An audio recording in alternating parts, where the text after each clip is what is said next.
welcome back, everyone. Welcome back to another weekend edition of the Sparkling Tuna Cup, week number 72. 72. That's a lot of weeks. That's a lot of editions. I'm currently invisible. Oh, I'll be back soon. I'll be back soon. But welcome, one and all, to our weekly open tournament. Welcome to some Open Starker. Welcome, everyone. Of course, I'm your host, Live VIP, and with me, I'm joined by these amazing players, the people in the chat, and by my plushies as well. Let me just quickly get my webcam sorted, and then we can jump into our first series of the night. Ooh. Bam. Hey. There we go. We're jumping into our first series, and of course, this event is a PTR event. We have the PTR edition once again here for the Sparkling Tuna Cup. All of our tournaments are going to be held on the PTR at least until it goes live, just to provide as much testing and as much StarCraft on the PTR as we can. We are doing our part, just providing as much opportunity to test all these changes and to get everything going. For now though, we're settling in. We are settling into our first game, and spawning in the bottom right-hand corner, we have the random Zerg player from the land of Ukraine, rolling Zerg, going for the 12 pull. Oh my god, it is Hacker is Top. And spawning in the bottom left-hand corner, we have the Zerg player from the land of Belarus, representing the Platinum Heroes, going for a 15 hatch opener. It is Nikic. And if you are in the chat, you know what time it is, Pappy. It is time to get your Gamba going. Predictions are now open. Place your bets on who you think will take the series. Best of luck. Best of luck in the chat as predictions are open. Again, 12 pull against a 15 hatchery. This is a very, I was going to say very safe build here by Nikic. He should soon be going for a spawning pool before Gas Geyser. Because the spawning pool is before the gas and after the hatchery, that means that Queens and Lings are going to be spawning in earlier, which means just in time to defend against the Ling aggression of Hacker is Top. Assuming that he doesn't pull the boys. He pulls the boys. Let's go. The boys are being pulled. It's all or nothing for the blue Zerg player, and Nikic back at home. Again, thankfully did go for a safe opener, and he should be able to survive this. He has a tools to defend when it comes down to the execution, as the Overlord does confirm. And he knows, Nikic, he does spot the drones. Shout out to the bugged out Sparkling Tuna, as again, this is the PTR, and the PTR is, it's a little bit broken here and there. It's all good. The boys are being pulled, and we can see that Nikic is preparing back at home. I mean, he could cancel the expansion, doesn't need the base, but does let it finish. Does pre-pull a couple of boys to try and deny those spine crawlers. Oh, does delay for a moment. Yeah, rotating around, nice service area. Does distract. Oh my god, the control does force a cancel. But the drones are getting caught out. 1, 2 drones go down. More spine crawlers on the way. We have a defensive spine crawler here from Nikic, but he's exposed. Very exposed. Takes a lot of hits. Takes a lot of damage. Lings and Queens are on the way. The spine crawlers looks like they will finish up. I say that. Looks like they're exposed. We're going for it. And Nikic, he goes for the dive. The northern spine crawler, this one on the left-hand side, is going to be cancelled. Meanwhile, a lot of drones are falling. Spine crawler does finish up here for Nikic. And he might have lost too much. He might have just lost too much. He's down to 3 workers. Barely any Lings. Has a queen, but that's 3 spine crawlers. And he has the high ground. No, he has the high ground. Nikic, oh god, takes a lot of hits. That spine crawler is going to fall. And it looks like, has Hacker's Top, has he done it? Looks like he may have. I'm going to get a slowly push forward towards the natural. He's within range of the hatchery. Is able to mine some minerals, though. He can produce more Lings. Oh! Nice control with the queen.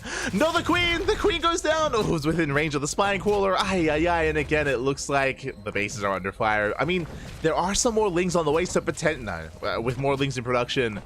I mean, hey, there's a better economy for the blue Zerg. There is a better economy.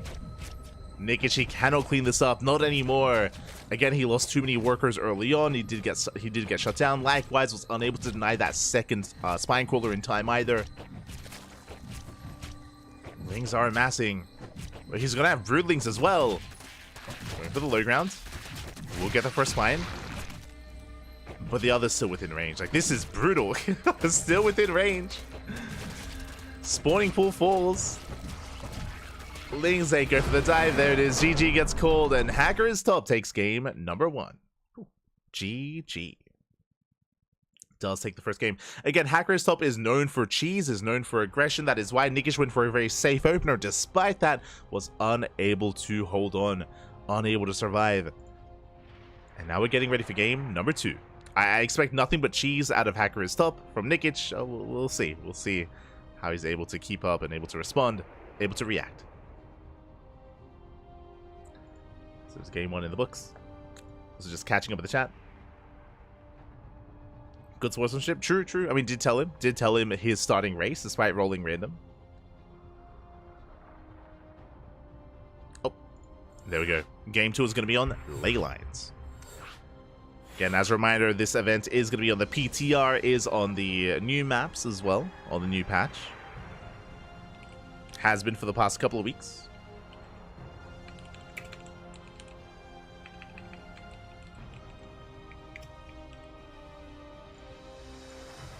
Just adding that to the stream title before we jump in. I guess that's why he plays random. I mean, sure, yeah. I mean, you say that, but at the same time, he does often tell his opponent his starting race, right? Like, technically, Hacker Stop has there's no need to. Like, if you compete as random and if you play as random, you do not need to tell your opponent your race. It is purely, Hacker Stop purely did so just, you know, I guess just to be nice in that last game. Could also lie, true. But telling the opponent your race does take away some of that advantage that you otherwise would have. But now we're getting into game number 2. Game number 2. Oh, let's go. And once again, we have our Ukrainian random player does roll Protoss, does tell his opponent his race once again, leading the series 1-0. It is Hacker is Dub. And spawning in the bottom left-hand corner, we have his opponent. We have the red Zerg player representing Belarus. It is Nikic.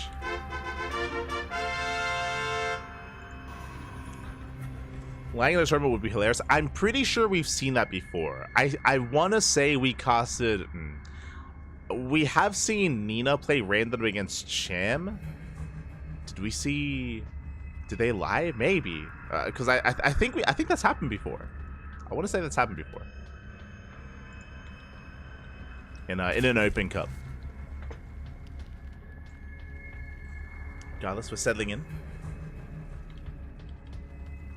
So now it is going to be a hatch first out of Nikic. The probe scout does of course reveal the race, which Hacker's Noob or Hacker's Hope already did a reveal. Nexus first. Okay. Nexus first from the Protoss. Straight up before Gateway, very greedy build.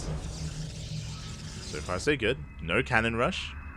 Once again, Hacker's Top has a reputation, and Nikic is aware of that. That's why he went for a bit of a more delayed expansion, just in case. Which leads to early queens and early lings.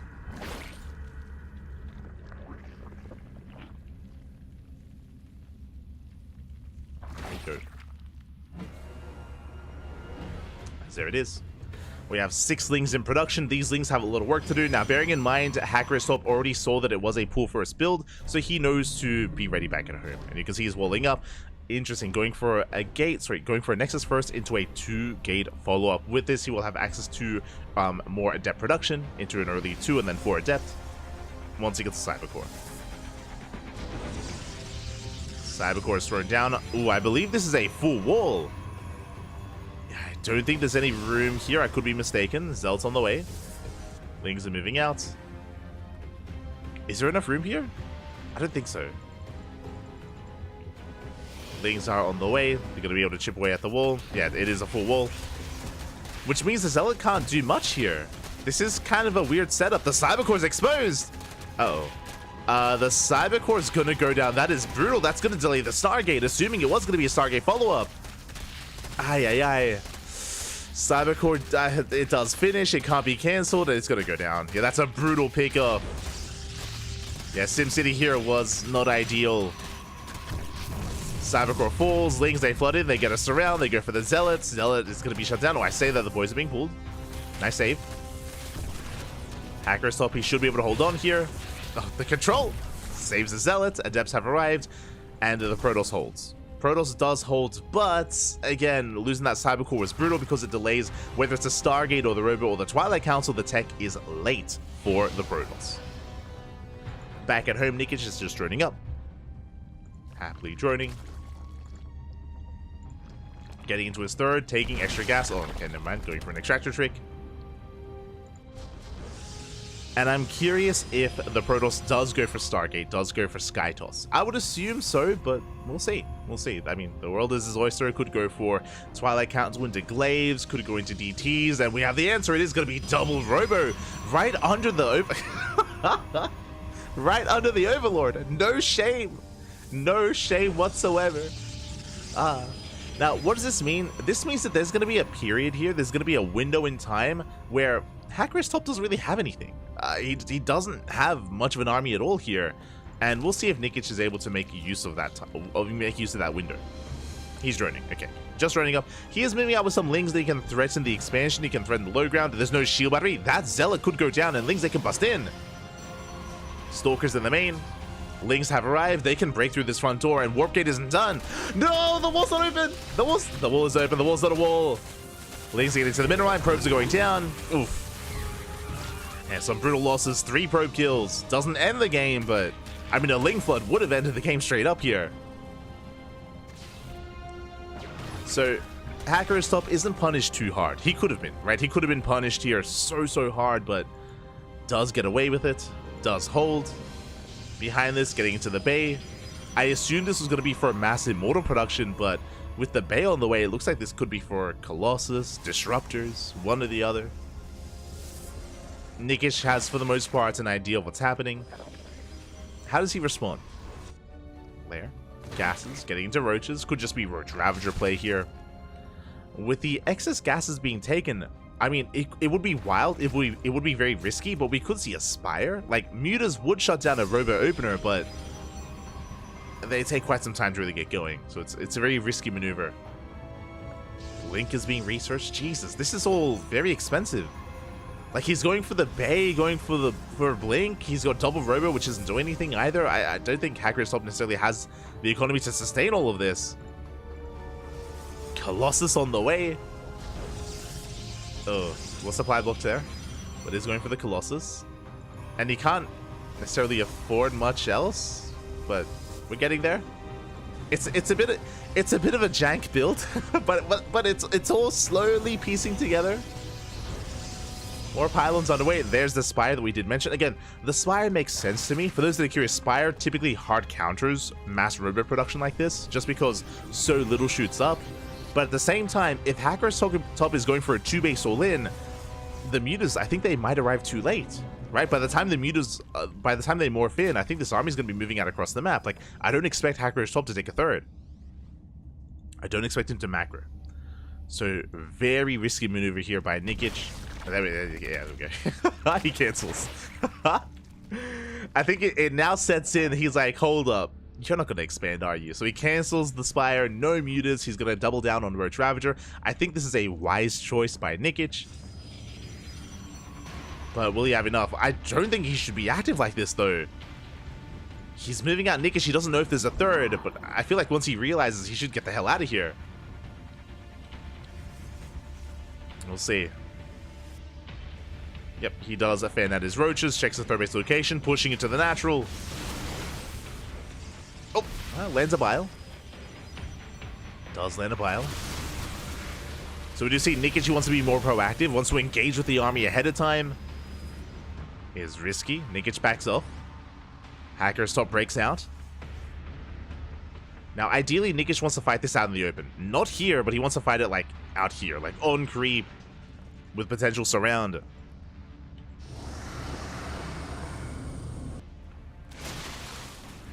As all Nikic has to do is make sure he doesn't overdrone, right? Like, there's no third. Like, this is straight up 2-base all in. So, as long as he just calms things down, drones up to, like, 63, 66 max, focuses on Roach Ravager production, on Ling Bane, he should be okay. Now, it'll still come down to the execution of the all-in. We do see a 4th Colossus coming out. Jesus. 5? Getting up to 5 Colossi. That's a lot of lasers, man. It's a lot of lasers. Oh no. Epilepsy warning. We're gonna have mass lasers on the Roche army here of Nikic. Ay. I'll be honest, at this point, I would say I would not be opposed to only getting up to 3 Colossus and then going Disruptor, right? I would not be opposed to going Disruptor instead to reinforce, to add a little bit more micro ability to the army, to zone back the Roach Ravager to get some shots off. So, yeah, I'm less convinced about committing to more Colossus. But we'll see. We'll see. Bathing run by setup. Army moves out. Does have quite a death bull of an army. Now, the soup does lie. Nikic is up in supply, but look at the army supply more importantly. Where Nikic, he's only up, what, 20 army supply? And Nikic, he has an inflated army supply as well. Oh, there's no wall. The wall's not a wall. Bailey's they rush into the mineral line. No reaction either, and the probes do go down. And that Hacker's top is completely all in. Where are the force fields? Decent force fields. One Colossus is going to get picked up. Do we have some juggling? We do not. Where's the Prism? The Prism wasn't quite able to respond in time. Colossus left idle. Yeah, the bars are brutal. GG gets caught as Nikic collapses on the main army, and Nikic takes game number 2. GG. We're going to the ace match. We are going all the way to game 3. An interesting build by Hacker's Top, but as a reminder, at the start of the game, you know what he said? Testing.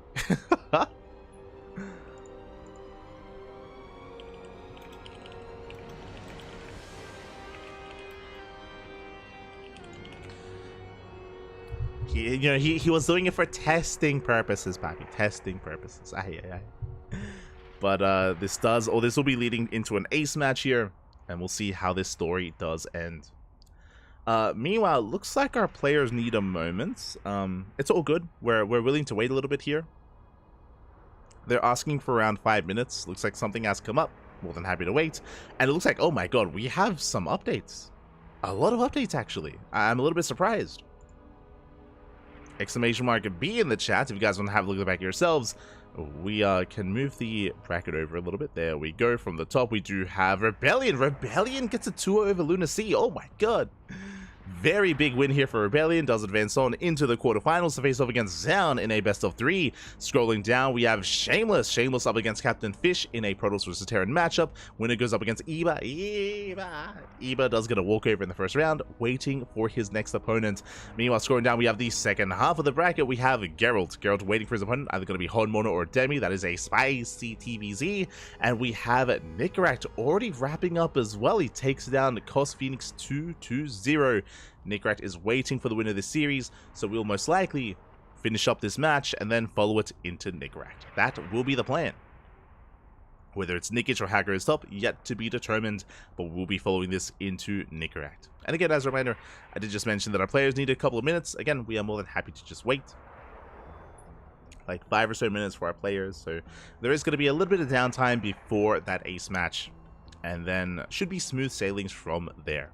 As a reminder as well, both semifinals will be casted, so at the moment we are focusing on the lower half of the bracket, going from Nikic into Hacker's Top, into Nikirat, into the lower semifinals, then into the upper semifinals. We'll be able to cover both here on the channel. And maybe some other matches depending on how fast things are. So we'll get there, we'll get there. When it comes to our competitors here tonight, we are missing a couple of them, specifically Christiana. Christiana, he is missing. We're missing some of our key Korean players as well. I'm referring to Nightmare, Byun, and Shin. Especially Nightmare. Nightmare is a very active player in these open cups, but Nightmare is missing in action. Instead, we have Zaun. Zaun has been becoming a more and more consistent player in our open cups, and he's actually the reigning champion. Did win last week in Sparkling Tuna Cup number 71. So he is the reigning champion. We'll see if he can be stopped. Zaun has been on fire as of late. We saw him take down Clem in a Lima League last week. We saw him take down, I think he took down Byun that weekend as well, or that week as well. Popped off in the PvPs, taking down Hero. Like, Zaun has been looking very, very strong. And we'll see if that continues. We shall see. Oh, hello, Psychons. Hello. Gemma. Here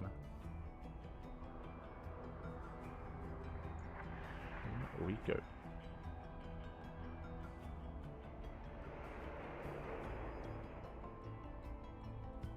Too many giraffes. Too many.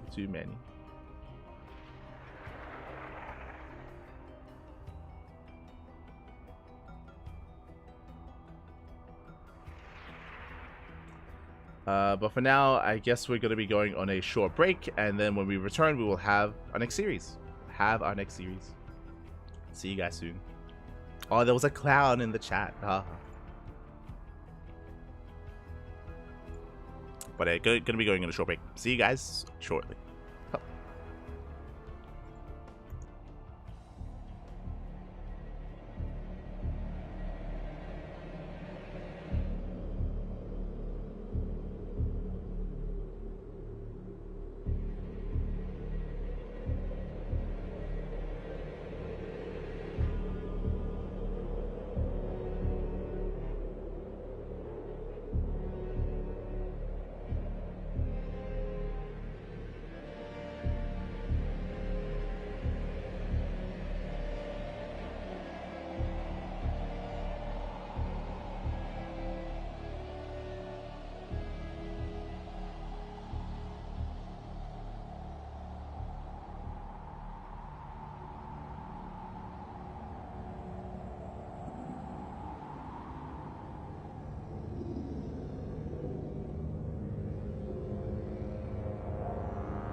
And welcome back, everyone. Welcome back. I apologize for the break, but I hope you enjoyed the brutal OC nonetheless. We have returned. We have returned with the ace match of our first best of 3 of the evening. And spawning in the top left-hand corner, we have the random player rolling Terran from the land of Ukraine. It is Hacker is Top. And spawning in the bottom right hand corner, we have the red Zerg player from the land of Belarus representing the Platinum Heroes. It is Nikic. So our random player has rolled each race once. Game 1 was Zerg, Game 2 was Protoss, and now he is a Terran. And again, I expect cheese, I expect aggression, I expect all-ins, and we'll see if Nikic can survive it. Oh boy. For now, pool first. Makes sense. Pool first opener here by Nikic. Meanwhile, he's going to be setting up here back at home, keeping his Overlord pin just in case. And again, we're loading into Whispers of Gold. Unfortunately, there is no gold base on this map, despite the name of the map itself. Shaking my head. And when it comes to this map, some of the features here: short rush distance by ground. It is prone to all-ins, whether it's roach-based all-ins or two-based all-ins in general from either side. They can be quite favored on this map just because of how exposed the third base is. The third and the fourth are more wide open than on other maps. There's no ramps, there's no high ground to really take advantage of or full advantage of. Here the ramp is very wide open, very exposed, very vulnerable. So we'll see which one of our players is going to be the initial aggressor. Rax on the low ground, going to be a 2-Rax opener actually. Okay, CC first into a 2-Rax, so the Reaper production is going to be a little bit more delayed because of how quickly the CC has been thrown down. And do we have another Rax? Oh, not quite, just a depot. Full wall off here with the depot. Overlord will confirm the 2-Rax setup. Does get eyes on everything. Again, cash is now being taken because of the fast expansion, which means should be 2-Rax Marine here from Hacker is Top. The Marine production has begun. Meanwhile, back at home, Nikic getting into his own. Oh my god, he's going for a Roach Rush. Makes sense. He's going into Roaches. Now, this should be for a Ravager push, and the reason why this makes sense is because all the production is exposed, because there are no Reapers either for map control, for any kind of scouting information, and there's no high ground. There's no ramp, there's no high ground. There's just so much that's vulnerable here on the low ground. The Lings, they do get across the map. They get on top of the SCV. One SCV goes down. Marines are confirmed, and Hacker is Top has 0 scouting information. No SCV scout, no Reaper scout. He's in the dark as to what's going on because of his build, and that means that Nikic can embrace Roach Ravager aggression. There we go, 6 Roaches on the way. Should only be the 6. From here, they can morph into Ravagers, and Nikic could even drone after the Ravager push, to be honest. He can take down the depots, shut down the production. There is a factory in the main, but again, there's just not much else to really work with here. It's going to take a little bit too long for Hacker is Top to actually get into his build. Bunkers being thrown down, but it's going to be vulnerable to those piles. The bunker and the depot. Roaches are moving out. And there's the first Ravager. First Ravager is on the way. And this Nikic just joining up.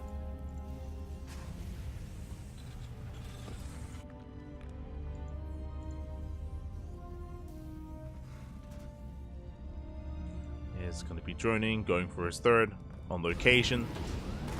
Roaches have arrived. Only the one Ravager. There we go. Second Ravager's on the way. You can see Hacker is Top just throwing down additional bunkers. Oof. Taking a lot of hits. But again, honestly, Nikic just has to take it slow. He's going for the Rax, actually. Oh, yeah, the bunkers are out of range. Rax is going to go down. Force the lift. Ravagers, they bust in. Up. Going for another bunker. That's a kill, not a cancel. Bunker does fall. Tank production has begun. Roach Ravager gets behind the mineral line. And there's only 4 Marines. I mean, there's also 4 more Marines in the bunker. Going for the depot. Roaches, they take a lot of damage. Ooh. Another Roach goes down. And it looks like Hacker's Top, he's going to be able to hold on. Oh, does barely get the depot, though. Barely.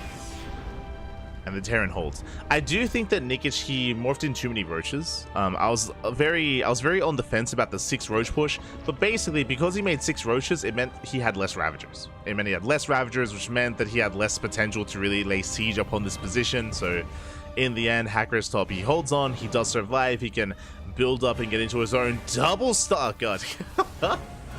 He's getting to his own 2-base double starport play. 2-port mass Banshee on the way for Hacker is top, but he's also getting concussive shell. Okay, it does cancel. I was a little bit confused, but concussive shell is cancelled, and he's getting ready for mass Banshee. Now, we did see this the other day from Hon Mono as well. Oh my apologies. I assumed it was mass Banshee, but no, my apologies. That is a Fusion Core 2-port BC. 2-port BC on the way for the Terran. That can wait. That can be brutal. No add-on swap. Just making the okay. I mean, may as well. Do we go up to 3-port? No shot. Do we throw down a 3rd starport? Aye. It's possible. It is possible. As Naked's back at home, he's saturating his bases, taking a greater economy, or trying to get a greater economy. Lair is on the way. Overlord Scout comes in. And the Overlord doesn't see much. He floated the starport away. He's crazy. Does float away. There we go. Does come back in. Ooh, now is not the time for a supply block. It might even be worth killing his own Marines, not gonna lie, just to make some supply here. Depot's on the way. Might have to call down supply as well. Yep, there we go. Does call down supply. And here come the battle cruisers. Now, because this is all so delayed and it's so wonky when it comes to being a build here, it means Nikic, he's going to be able to take advantage of that. Is happily droning. Now getting into roach play. Now, what I am most concerned about is the fact that Nikic is in the dark as what's going on, because that no Spire. Otherwise, there would be a Spire. And this is a little bit on Nikic. Because the lair is done, there should be an Overseer Scout. 100%, there should be an Overseer Scout, and there isn't. Is no Overseer, there is no Scout, there is no follow-up, and... Okay, still going for the Spire nonetheless. I do appreciate that. Nikic a little bit suspicious. BCs are building up. Jesus, almost every depot has the cooldown supply. Scan into the main, gets eyes on the Spire. Roach Ravager pushing in, going for the depots. Oh, they're so juicy, and he's going to get both of them. There he gets one, and the other. See, they can try to win the game from here on forward. Yeah, the Spire will not finish. Brutal pickup. Spire gets 9, scans ahead of time. He's looking for the backup Spire. It's at the 3rd, I believe. Yeah, there it is. It's further back at the 3rd base. BCs are making their way over. Meanwhile, Roach Ravager, they bust into the natural. There's one Banshee to defend. Cycle comes down. It looks like... Oh, the Wiles! Oh, Wiles, they do graze the army. Oh my god. The Wiles! Once again, they almost connect. BCs, they deny the Spire for a second time. They do deny the Spire, but the Roach Ravager, it's getting into the natural, getting to the mineral line. Yamato's going off. 3rd BC. I feel like that 3rd BC should have been here back at home. I feel like we needed to defend. Jesus, the Spores, they hold their own. Nikic, yeah, he's holding on. We'll lose another Queen. But meanwhile, across the map, the Roach Ravager busts into the main. Gets a kill on the 1st starport. Going for the 2nd. Boys are being pulled. Beast is ahead for the main, going for the Hydroden. Hydroden does go down. But Nikic has got 8 Hydras on the way. Oh, he's repairing. Are we missing a BC? There it is. Ooh, 1 BC falls to the Queen. And Hacker is told late to repair.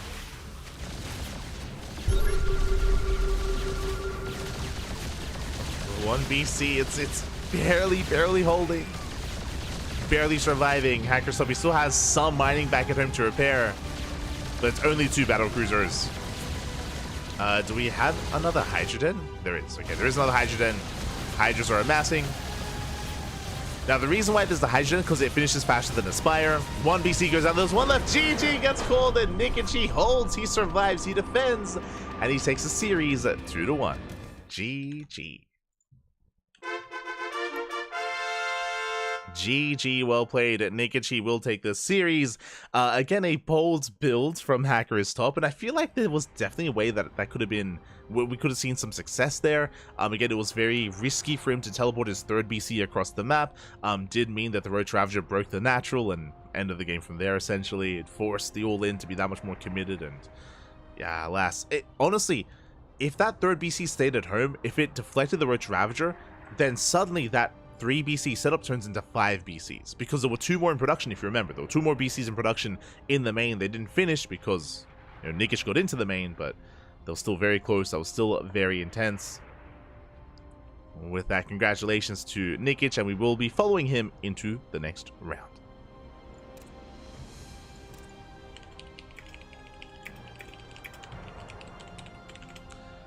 Following him into the next round, let's slip into some DMs and get this going.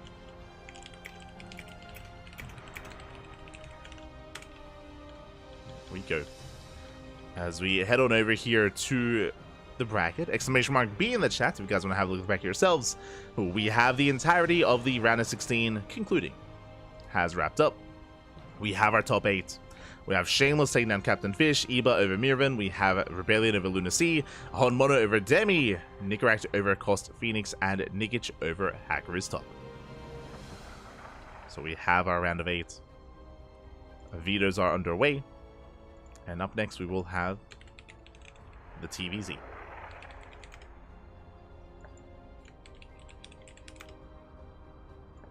And again, I do feel like both these players are comparable in skill, both Nicaract and Nikic. They're both very strong in their own right, and this could go either way. Could go the way of the Zerg, could go the way of the Terran. Best of luck. I believe Geralt versus Holmono did begin earlier, so ideally, you know, this leads right into the semifinals, but we'll see. We'll see which semis is available first. Between all of our players, I do still favor Zaun, just because he's been looking so strong and so good as of late. So we'll see how well Zaun can perform. Likewise, we'll see who can compete against him. I mean, there are some big names here, like Nicaract, Nikic, Geralt, Iba, even Shameless and Holmono. Very strong players in their own right. I think they can take it to Zaun, but again, we'll see who steps up, who rises to the challenge.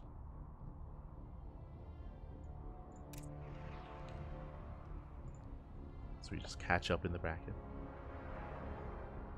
When are we getting interviewed for GLHF? Ah, Smooch. Milk, did you watch the interview? I streamed my reaction to the interview. I was able to. It was a lot of fun. I turned the 1 hour 16, the 1 hour 16 video into like 3 hours. It was like 2 hours and 45 minutes. Jesus. It was a lot of fun to go through. Definitely, it was a lot of fun.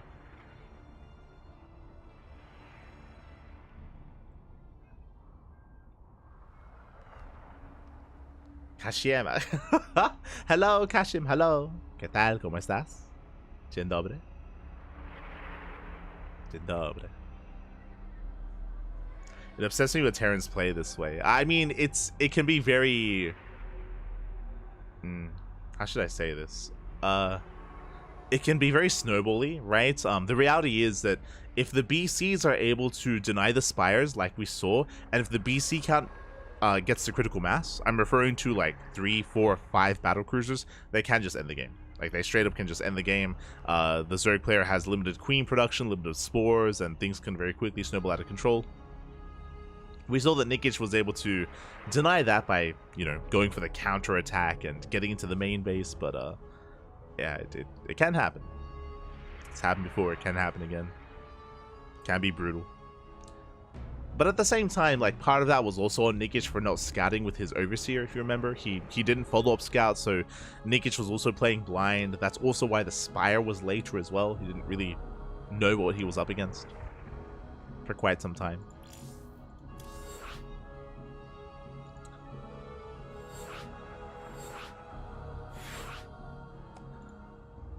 But here we go. We're getting into our next series here. Vetoes are done, and game 1 is going to be on Snowpiercer.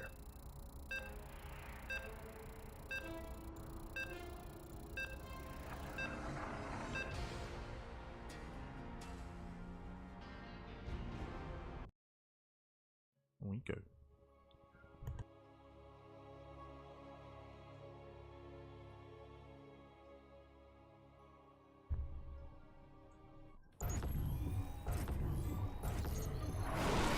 As spawning in the top right-hand corner of Snowpiercer, we have our red Terran player, the Terran for the Platinum Heroes. It is Nicaract.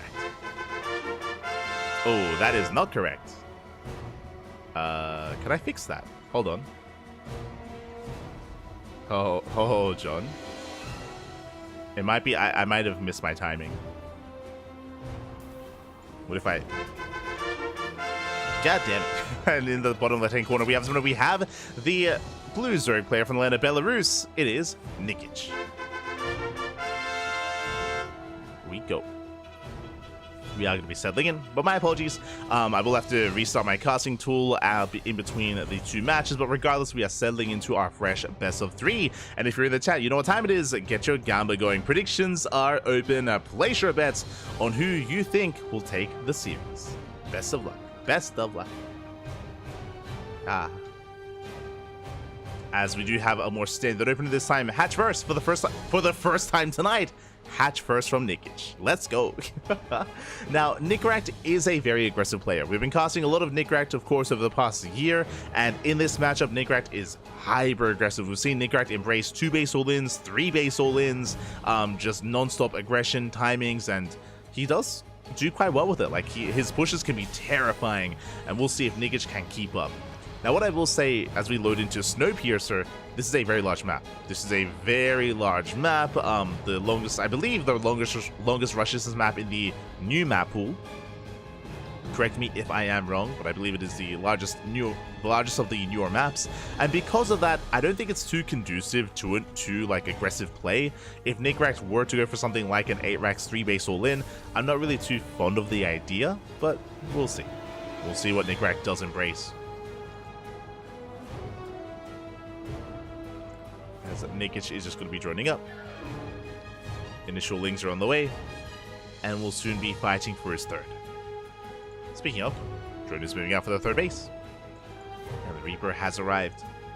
Behind this, that is a very fast second Rax. Okay, Nicaract setting up a 2-1-1. It's going for a 2-1-1. That's going to be a stim timing from Nicaract. Very aggressive.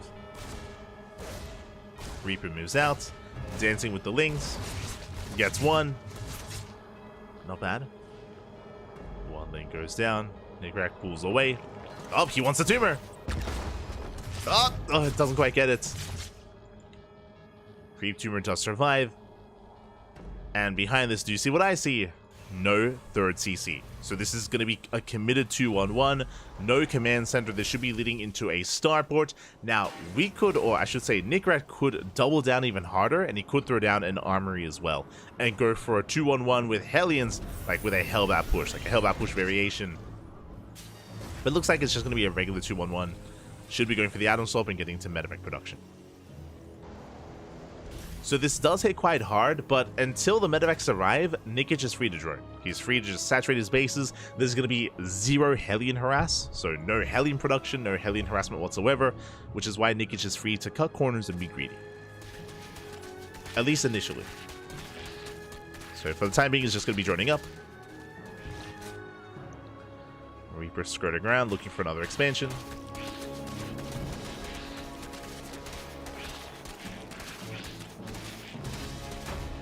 Stim has begun. And there's the add-on swap for those medevacs. You can see Nicaract, he's patrolling to deny any kind of scouts. Overlord tries to dip in, but there is a Marine in position. And what will Nikic see? Looks like he will get eyes on at least a starport. Yeah, big scouts. It does get eyes on the reactor, which means he knows. He knows it's a 2-1-1. Is aware. And he can drone up a little bit further. He's getting safety spore crawlers. In position for liberators. Going for a Roach Warren response. Interesting. I mean, so Roach Warren play is very safe in this matchup. We'll see if they pop out in time, though. It's going to be a very close hold. Because here come the 16 Marines. I should say 15. As you can see, we're missing 1 Marine. But 15 Marines moving out. A stim is finishing up just in time for this double drop. And Nickrack, he's looking for Overlords, Queens, Lings, and maybe a Mineral Line. Maybe some drones. Actually, sorry, 14 Marines. As one of them was a Reaper. Nigish gets supply block. Oh, that's a heavy supply block. Uh-oh. 3 Overlords on the way. That's brutal. Nickrack, he does them in. 0 roaches to defend. And he's looking for more value here, looking for more damage. Overlords do finish. And Nickrack, he backs off. Oh my god. Does back off in the end. Takes a lot of damage on that one medevac. It was a good start for Nickrack, but he wasn't able to find much more here. There was potential, though. There was potential. Nickrack playing it safe.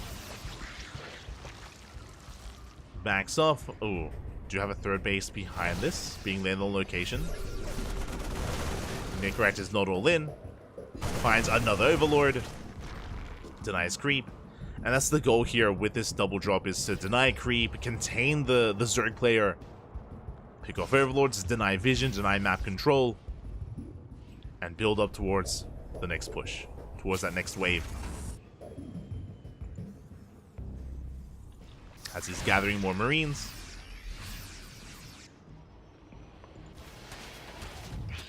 Third base is spotted.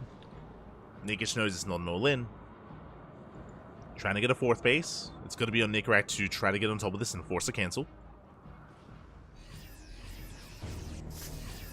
Does him off the ramp. Going for the roaches. Gets 1. Gets 2. And doesn't quite get 3. Forced to pick up. Pulls away. Double drop towards the north. So far, Nigish is holding. So far.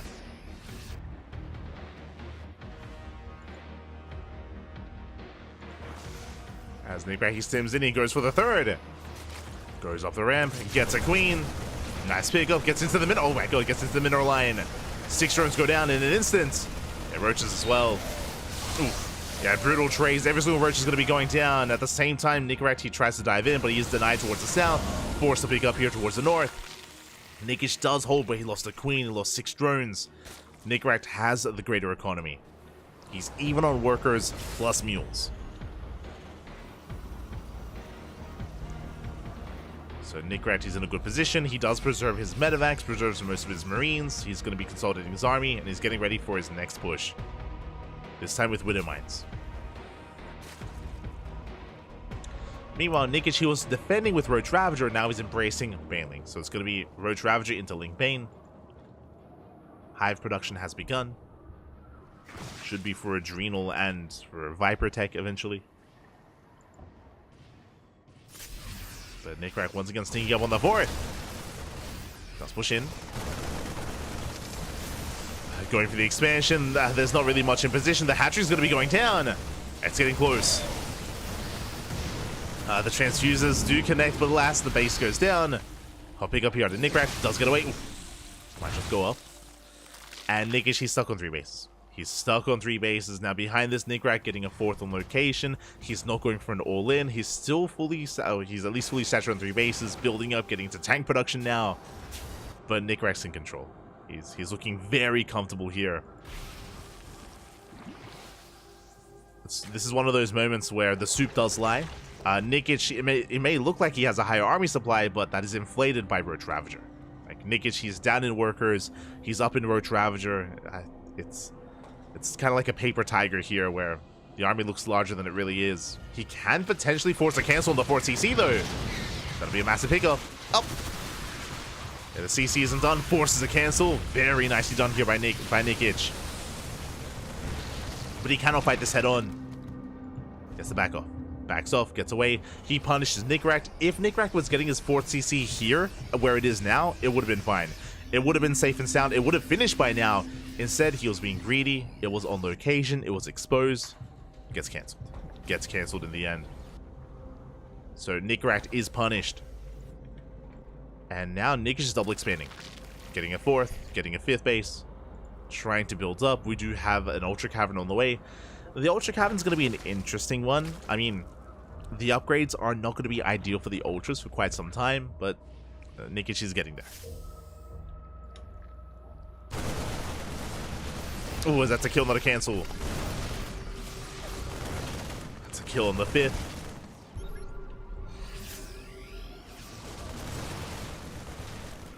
CranKy is pushing in. Both armies about to max. Do we have any infestors? No, not quite. So just Ling Bane, Roach Ravager for Nikic. No spellcasters. Adrenal will help. It is going to kick in. But Nikic, he has a massive army. Ay, ay, ay.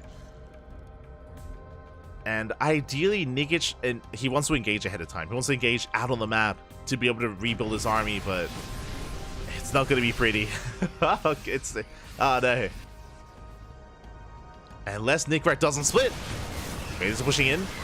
Good spread here by Nikic. There he does pull back. Bailey's, they do not connect. Oh my god. The Bailey's are shut down, and Nikic from here he can stim, and he can win. That's a kill, not a cancel on the hatchery. Denies the 5th, pushing forward onto creep. And there are no Bailings left. Bailings were the only thing keeping him at bay.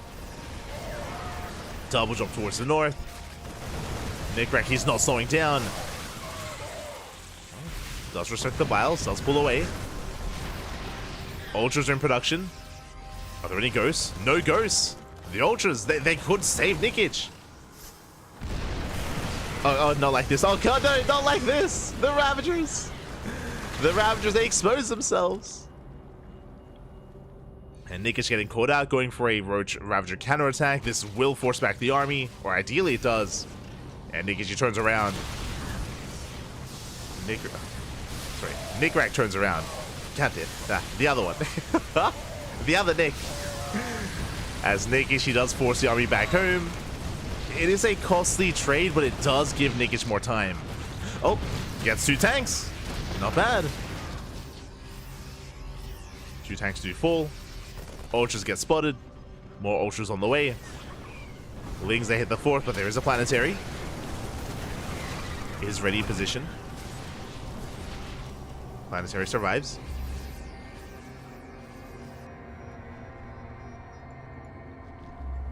Nikic, he pulls away. Building on more Ultras. +3 armor about to finish up here for Nikic as well. And without ghosts, Nikic, he can take a fight. Out on the map. Not at home, but like on creep, Nikic, he has potential. Oh no, god. As Lings get caught out. Ultras pushing towards the right. Once again, Nikic going for the base on location. Planetary is being morphed in. And Nikic does find it. Does find the expansion. And Nikic, he is out of position. And do we have a Ghost Academy? Okay, we do. Ghost Academy is done. Where are the ghosts? Once again, 2 tanks getting caught unsieged. Good pickups. Nikic not quite getting another tank. 8 SCVs go down. At the same time, double drop into the main. Ultras are ready for this. Double drop towards the north. Ultras are not ready for this. It's going for the hatchery. It's going for the base itself. The hatchery does go down. And again, even though Nikic, he's holding, right? The Zerg player, he's holding, he's surviving. It's still not an easy defense, though, for the Zerg. As Nikic, he's still on a 3-base economy. The northern base went down. The southern base isn't yet up. He's really on 2-base economy at this point. And what that means that Nikic doesn't have a bank. You can see that Nikic, he's on 2k, almost 2k. Nikic, he has a bank. He can afford to trade and afford some losses. Nikic, it's all or nothing with this mass ultra. Oh no. As the double drop comes back in, and Nikic is being pulled apart. It's being pulled left and right. Another base goes down. Oh, does he save it? He does not. And now we're all in.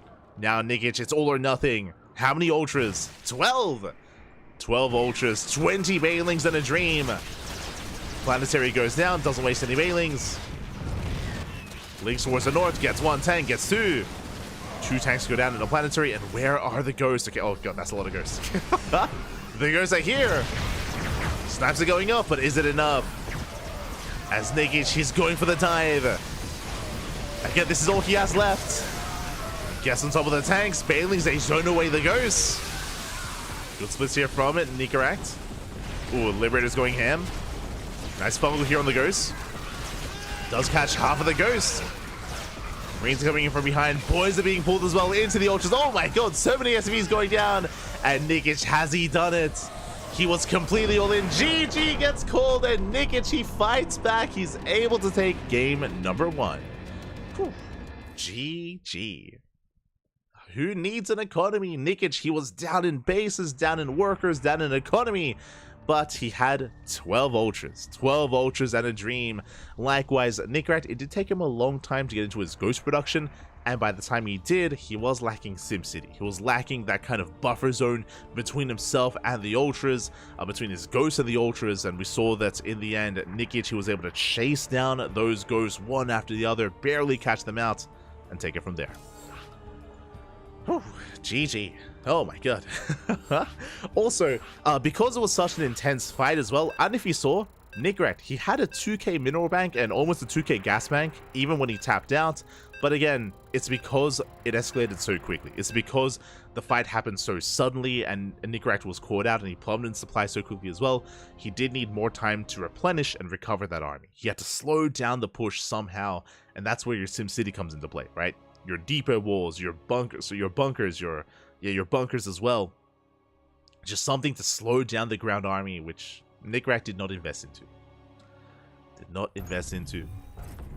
And with that, we're getting into game number 2 and spawning in the top right-hand corner of Ultra Love. Well, speaking of ultras, we're going to be spawning into Ultra Love, and in the top right-hand corner we have, representing the Platinum Heroes, the Red Terran player. It is Nikaract. And spawning in the bottom left-hand corner, we have as opponent, we have the Blue Zerg player from the land of Belarus, representing the Platinum Heroes as well as they are teammates. It is Nikic.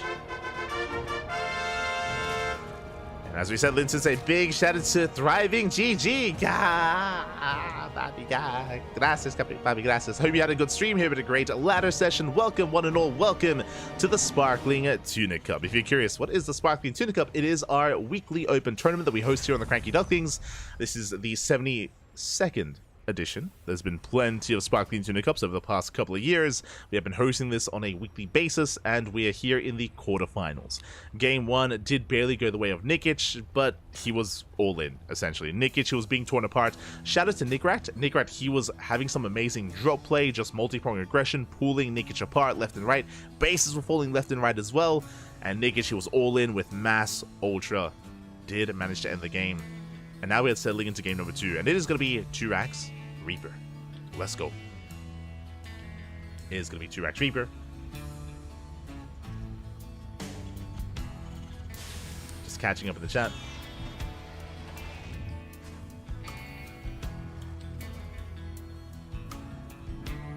Terrific game sense, loses 4th, checks if Zerg is going for the 5th. Yeah, like overall, like when it came to the movement and the drop play and the positional play of Nikaract, it was really good. It was really solid in that last game.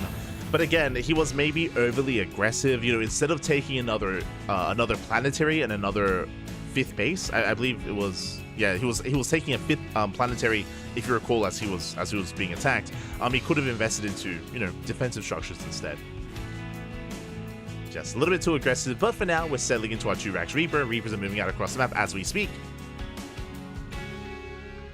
And we'll see how Nikic does deal with this, how he does defend. Now, what is really interesting about this build from Nikaract, Overlord scouts, the Overlord does only see 1 Rax, but does he check for another? He does. Crazy. Oh my god. The game sense. Overlord goes further in, and because of that, he is now fully aware of the Turax Reaper. Otherwise, this would have gone unscouted. Marine production has begun. Nikic is aware he does not go for the 3rd, it is delayed. He's going to be contained on 2 bases a little bit longer.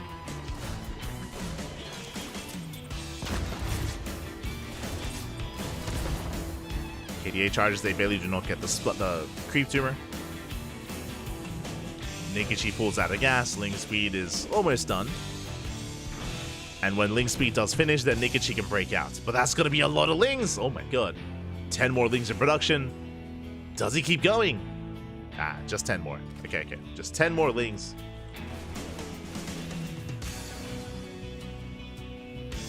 On the side of Nikic.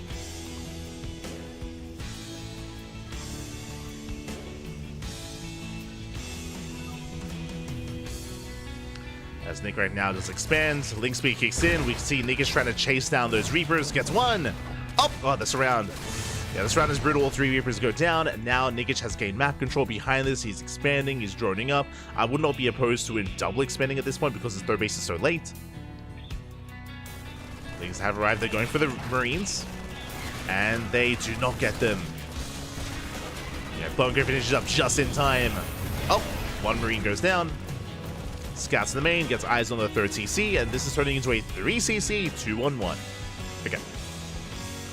So, talking about the previous game, as a reminder, in Game 1, Nikic did open up 2-on-1, which led into his drop play, his aggression, catching Overlords, catching Queens. It was a really successful opener for Nikic.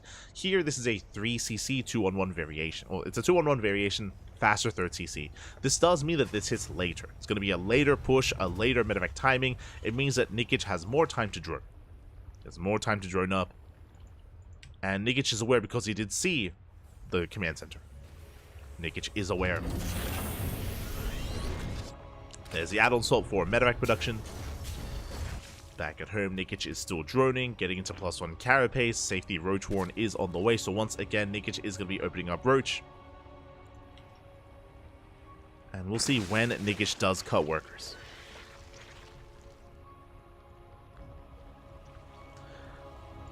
See some people asking in the chat, is this on the new map pool? This is on the PTR.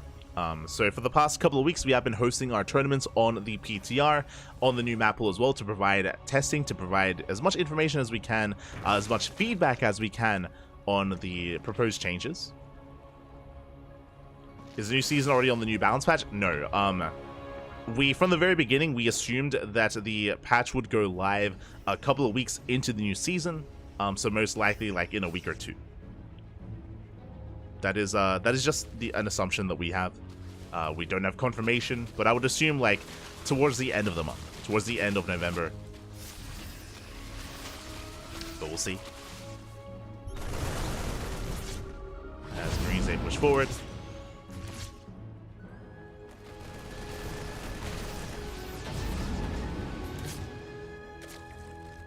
Nikic is going to be forced back.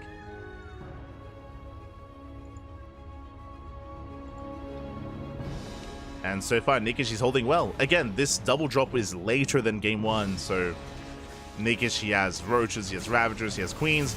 Well, speaking of 1 Queen, does get picked off. Oh, does it though? It does. 1 Queen goes down, but for the most part, Nikic is holding on. Saves the bases, saves the mineral lines. Roach speed on the way, +2 carapace, 2nd Evo chamber for +1 melee. And we're getting into a more economic game state. Oh. Meanwhile, Nikic, he gets an Overlord, takes down a Tumor. Roach Ravager's moving out, and Nikic, he's not droning!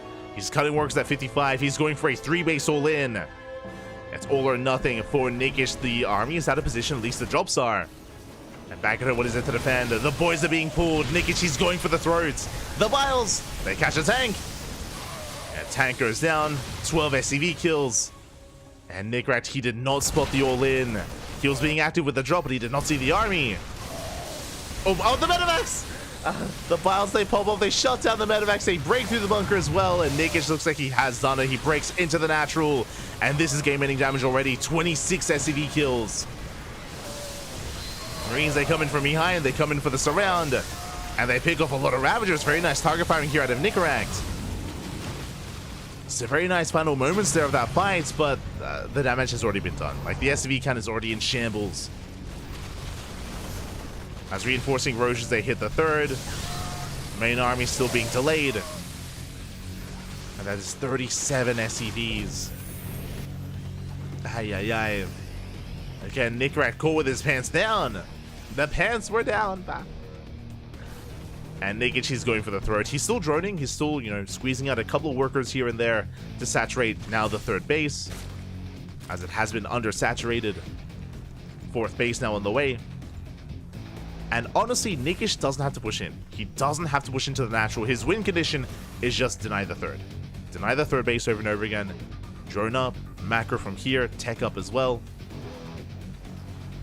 But he's pushing in. Does force himself over the ramp, but there's just not enough support for the tanks. The Biles, they connect once again. And 1, 2 tanks gonna be falling. There's one more tank on the high ground. And Nikish, he wants it. He's gonna get it as well. Does take down the final tank. Game 1 was so close. Game 1 was in favor of Nikirak for most of it. But here in Game 2, Nikish much more in control. GG, well played. He will take the series 2-0. GG. GG, well played again. We had a very, very intense Game 1. Very back and forth. Somehow, Nikish brought it back from the brink. Here in Game 2, we saw Nikish was a lot more comfortable. He was able to, for the most part, reduce losses against the 2-on-1 build. We saw that Nikirak was being more economic, which means he was vulnerable to an all-in, and that was a straight-up 2.5 base all-in from Nikish. Unfortunately, the Roach move-out was not spotted. Nikirak, he was out on the map, he was out of position, didn't have everything at home to defend, and alas, he was caught out back at home. GG. GG, well played. With that, Nikish will advance on to the semifinals, and let us head on over to the bracket to have a look at what has been going on. Let's catch up on the updates as we have the lower semifinals ready for us. Let's go.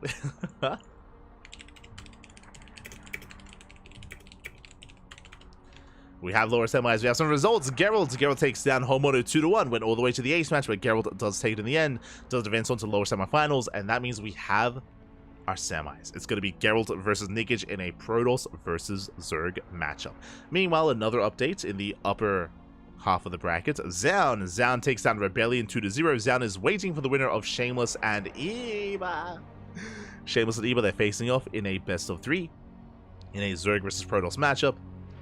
Ooh, and that means that this week we have no Terran representation in the semifinals. Nikirak went down to Nikish, Homono went down to Geralt, and there is no Beyond this week. So, alas, the final Terran players have fallen here in the quarterfinals, and now we have purely Zerg and Protoss in the semis. Personally, I'm happy to see that there's at least some Zerg representation in the semifinals. If you're not familiar with Open Cups, very often it's purely PvP. It's purely just PvP in the upper semis, PvP in the lower semis. We are missing some of our Protoss players this week, is what I will say. I mentioned before, this week, I don't see Nightmare, I don't see Christiana. Usually Nightmare, Christiana, they're usually here as well to represent Protoss, and usually we have a lot of PvP semi everywhere. Sparkling Protoss Cup is usually what this is, so thankfully we have a little bit more diversity here, at least with one Zerg player currently in the semis, maybe 2. We'll see what the outcome of Shameless and Eba is going to be. Regardless, let's settle it. Let's get things ready here for those semis. Vetoes are underway.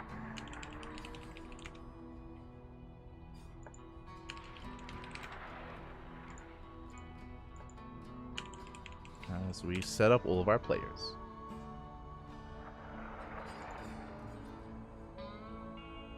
Nightmare hasn't shown up since we switched to the PTR. That's true. I think Nightmare is a little bit afraid that the bug is still there.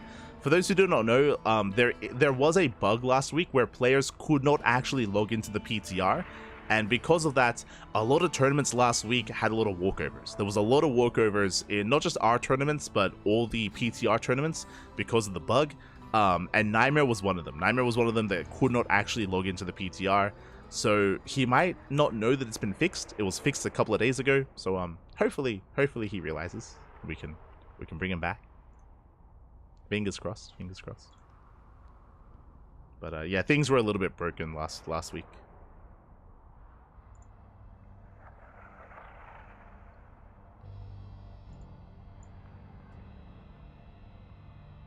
Just catching up.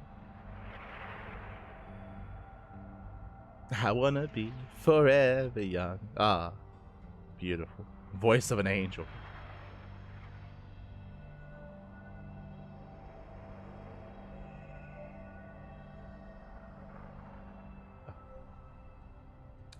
But it looks like our players, they need a little bit of time here to get their vetoes underway.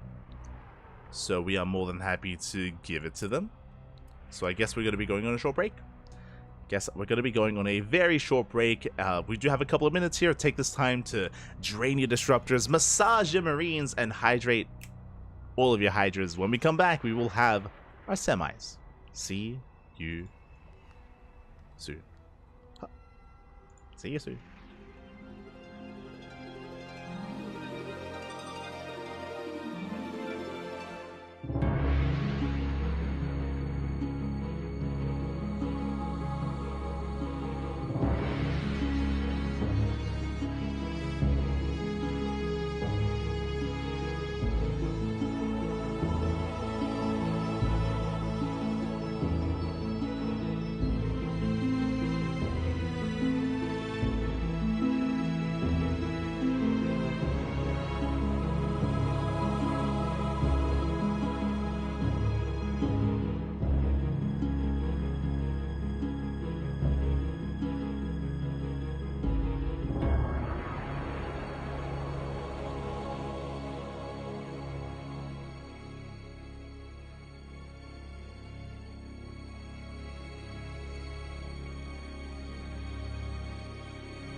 And welcome back, everyone. Welcome back. Hope you enjoyed that short break. Hope you enjoyed that brutal OST as we have returned with the semifinals of Sparkling Tuna Cup number 72. And spawning in the top right-hand corner of Ultra Love, we have the Polish Protoss player, the Red Protoss. God, I forgot to reset casting tool. But we have the Red Protoss for Streamer Zone. It is Geralt.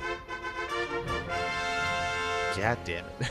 And spawning in the bottom left-hand corner, we have the opponent. We have the Red Zerg player from the land of Belarus going for a 15-hatch opener for the Platinum Heroes as well. It is Nikic. Here we go. And if you're in the chat, predictions will soon be open. Just give us a moment to get that going so you can embrace the Gamba. The Gamba party. Let's go. There we go. Upon hearing this message, you have 2 minutes. You have 2 minutes to place your bets on who you believe will take the series. Best of luck. Best of luck in the chat with those predictions.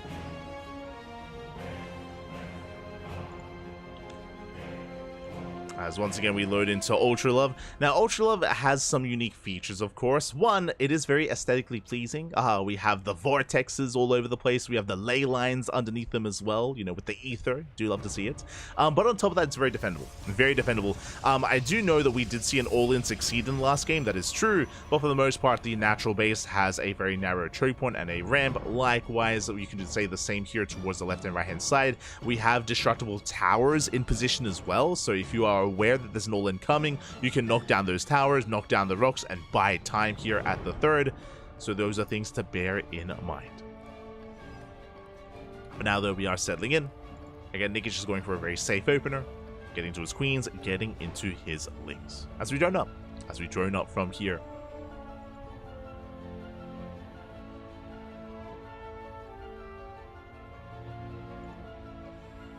So shout out to the Tuna.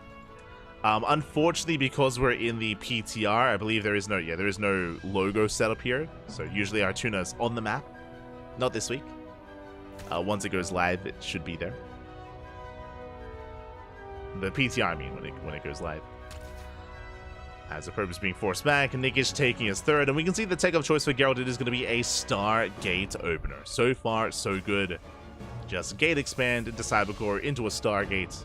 Everything looking normal from the side of Geralt.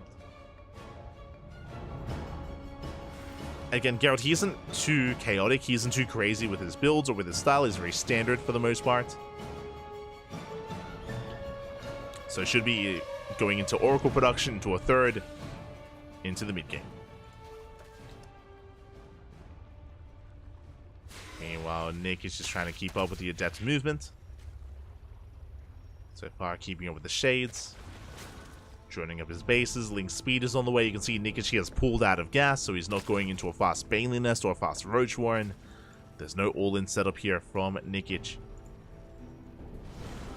Just happily droning, and now we can embrace a bit of a longer game state, at least initially. So far, a lot of these games have been quite intense, but we're going to be able to slow things down here. Creep Tumor is denied. Nice pickup.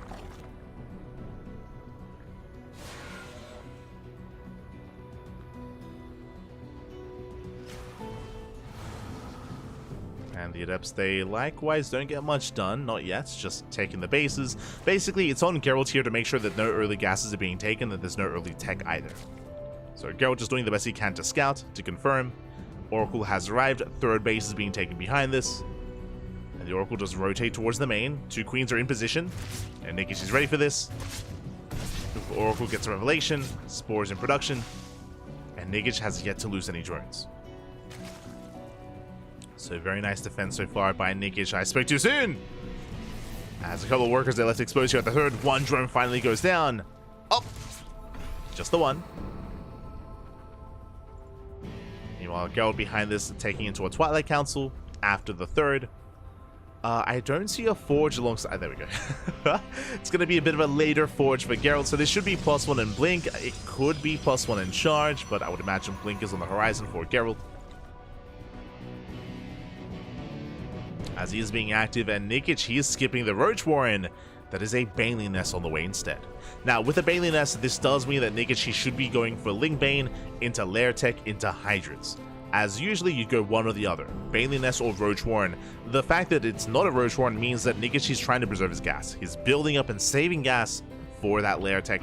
Technically, this could also be Spire, and this could be like Muta play out of Nikic, but that's a little bit more niche, that's really risky. I'm for now leaning towards Hydras instead. But technically it could be like Spire, Muta, it could be Infestation Bit into Swarm Host. Adepts try to sneak in. Lings, they shut them down. Yeah, they are going to be cleaned up. And back at home we have confirmation. It is in fact a +1 and Blink Stalker. So Blink Stalkers from Geralt, following it up with his splash damage of choice. It is not going to be Colossus production. Interesting. It's going to be instead Archons and Storm. High Templar going to be on the way behind this. Meanwhile, as we did mention, Nikic is going Ling Bane into Hydra. Again, it is... I mean, he had the option to go into Spire if he wanted to, but Hydras are a little bit more common, a little bit more standard. So it should be Ling Bane, Hydra, into Hive, into Lurkers. That should be the kind of tech path of Nikic. Meanwhile, Geralt, he knocks down the tower. He walls up, he walls off. Securing himself, playing very defensively. Fourth base is on the way. Just really defensive play overall here for Geralt. He even does use the NG overcharge on his oracles. Just so he can throw down more stasis traps, just so he can set up defensively. Lings will threaten a run by. And the fourth base is Scout.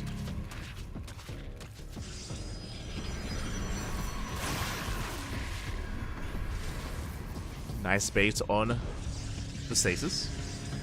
High Templar are spotted. Specifically against Ling Bane Hydra, High Templar are going to be amazing. Storm, they shut down all things light, all things that Nikic really has to work with. So it's going to be very difficult for Nikic to be aggressive initially. And Geralt, he's fully securing his fourth. Now, this is the biggest concern that I had coming into Ultra Love, is just how defendable this map is. Again, look at all these choke points that are being walled off. And look at all these ramps as well that are difficult to really push up to, or push into as well. So Geralt, he's just fully fortifying himself on 4 bases. Fleet Beacon is on the way. Geralt, he is turtling into Sky Toss. At least that's his plan. Can he get there? Nikic, he droned up to 77, massing up more Lings, and can Nikic break Geralt before he can really get to that Sky Toss? Before he can max out. And then this central location is kind of the best place to attack for Nikic, to try to drag the army out of position. Nikic has the concave, another storm connects. Banelings are morphing in, that's 17 Banelings in production.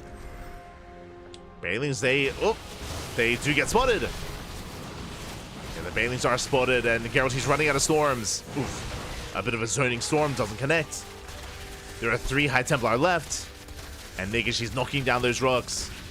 Do we have an energy overcharge? Not quite. No storms yet available. No force fields either. Again, force fields would be amazing against this kind of army. There's no Ravagers, there's no way to deal with the force fields. The last instead is just going to be purely Stalker, High Templar. The High Templar, no! Oh, Banelings, they connect massive connections. High Templar go down. Banelings, they bust into the mineral line. The probes! Oh my god, they barely do survive. But more Banelings are on the way. And Geralt, can he hold? Shield batteries are depowered. Cannon a little bit too far behind. But the concave is there, and Geralt, he does force back the Hydras. Just barely. More Ling reinforcements have arrived. Lings are running out. Nikic overextending. And the Tempest has made it. Oh my god, it was a very clutch defense here by Geralt. He lost his High Templar, didn't have much stack defense. But he survives. You can see Geralt, he's got 2k minerals in the bank. Oh my god. He's got a lot of minerals, but he's trying to spend his money. Trying to spend his bank. Additional pylons on the way. More Tempest production. Geralt, he does not have enough to really counterattack to commit. And Nikic is holding. Or at least, I should say, he survives. And now we have to take a moment to breathe. Okay, couple of things. +1. This is how committed and how aggressive Nikic was. He still has +1 on the way. The Hive is in production, second Eva chamber, but the upgrades are lacking. The upgrades are straight up lacking here for Nikic. Likewise, Geralt, he's on 86 probes. He has an insane worker count, and Nikic is still only on 75 drones. He's just now droning up to saturate his 4th base as well. So Nikic, he has some recovering to do. As Nikic is embracing Hydra Lurker Viper, meanwhile, Geralt is embracing Sky Toss. So Geralt has the greater army, 2 more Stargates on the way, Tectonic destabilizers as well. Is that a cancel? Yeah. Oh my, Jesus. Also cancel the expansion. Lings, they get one Templar. They get 1. Another Baneling run by is attempted. Geralt pushing out onto the map, denying creep. Now, Geralt shouldn't be pushing. He should only deny creep and then back up. Yeah. Playing it very safe, knocks down another tower. Once again, walling off. Ideally wants to fight on this choke point. Ling Bane rolling in. Where's the storm? Not quite there. Not yet. Carrier production has begun. Nikic rotating over towards the right-hand side.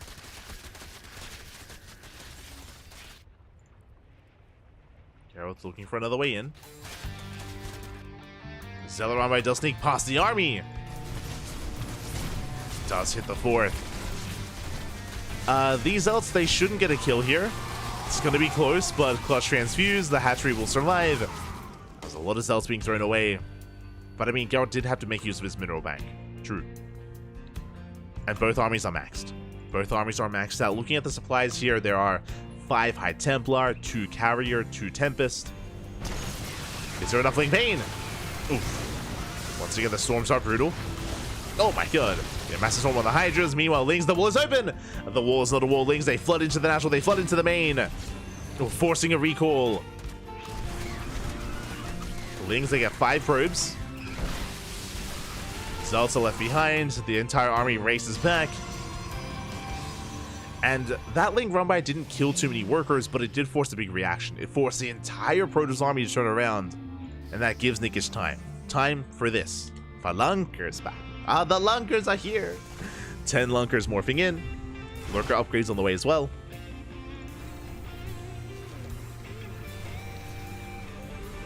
But does Nikic have enough anti-air?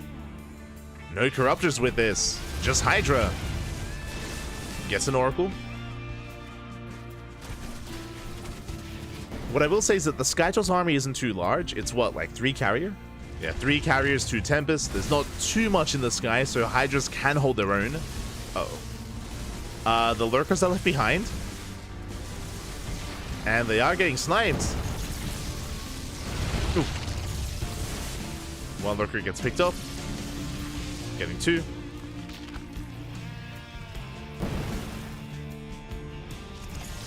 Again, there's not that much in the sky. Oof.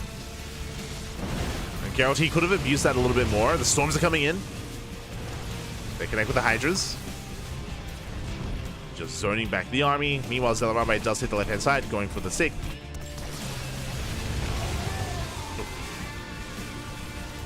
Yeah, safe expansion is going to go down. Yo, let's go. We have the Microbial Shroud. It has been buffed in this PTR. But it is still vulnerable to Storm. Now, for those that are curious, as you can see there, the Microbial Shroud does stay on the units for a couple of seconds. So it does stick to the Hydras and stick to whatever units are in the Shroud for a couple of seconds. I think it's like 3 seconds or something. Like 2 to 3 seconds. Ooh, big pickoffs. 1 Infestor goes down. Storms are coming in. Ooh, I think that was the fun. Okay, there's 1 more Storm. It does zone. Hydra started stepping forward. They do not get the carrier. Carrier does survive. Meanwhile, Zealots, oh, they shut down the 4th. Brutal pickup. Hatchery goes down. Nikic forced back. And earlier I did mention, like, oh, there's not that much Skytoss. You know, Hydra, Lurker, Viper can be okay.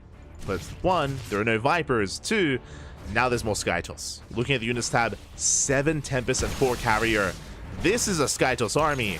And without Corruptor, it's going to be a tough hold. Now, if Geralt gets too excited, if he pushes onto creep, then he could be surrounded. So he has to be very careful. Doesn't want to get surrounded. Meanwhile, Zealots, they get 10 drones. The 1 here is Zealot. 10 drones. 11. Can we get 12? He can. He gets a Hydra. This 1 Zealot, Jesus Christ. 12 drones on a Hydra.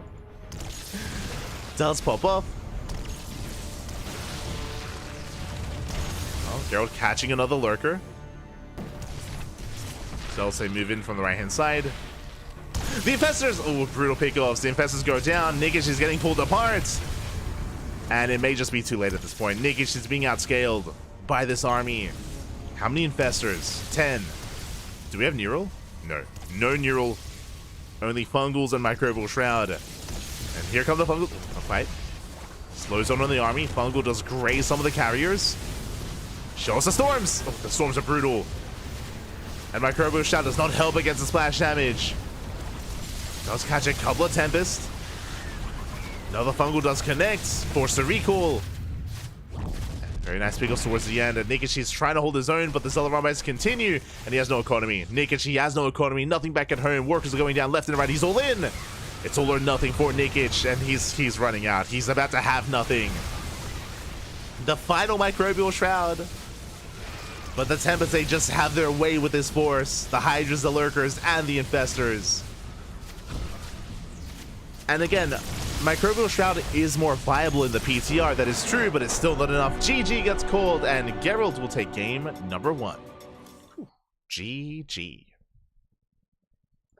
GG, well played. Again, I do think that the change to the Microbial Shroud is a positive one. The fact that it can latch onto units and apply the effect even, you know, as the units do micro back and avoid things like Storm and avoid, you know, any kind of splash damage. I do think that's a good thing. But that still doesn't mean that you can stay on Hydra, Lurker, Infestor as the game progresses. Now, it isn't just the fact that Nikic decided to stay on it. He was being all-in, if you remember. He was very active, or sorry, I should say, he was very aggressive early on with Lingbane Hydra. He was trying to go for the all-in. He failed the all-in. He did it again afterwards with Lurker Tech, and he just could not break his opponent. He could not break the bases. That is why he had no setup behind it going to Spire into Corruptor, because he had no intention of a longer game. He was trying to end it earlier, but he couldn't. He could not end it. On top of that, shout out to the Zealots, right? The Zealots were the MVPs. Non-stop Zealot round-bys were killing workers, killing bases. They made sure that Nikish never had the economy to think about a tech switch. He just never had the economy for it. Never had the resources for like the Spire, for double Spire into those upgrades, into Corruptor. He was just being torn apart left and right. And with that, GG. GG, well played. We're getting into game number 2. Let's go. Let us go. It's going to be on Whispers of Gold.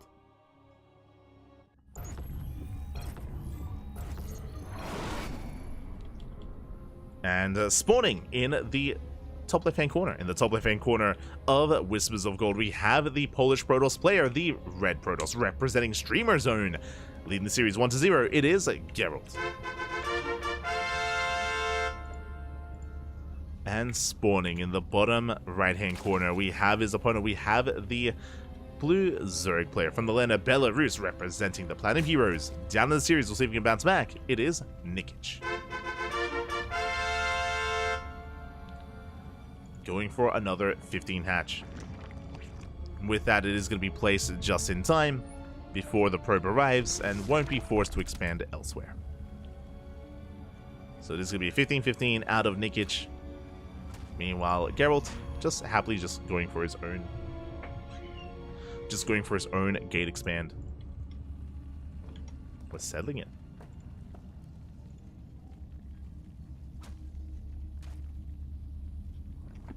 There we go. Just catching up with the chat. Does Eba play later today? He's playing right now. We might be able to cast Eba later on if he does make it to the semis. If not, then we won't be able to cast any Eba. Does depend how he performs against Shameless.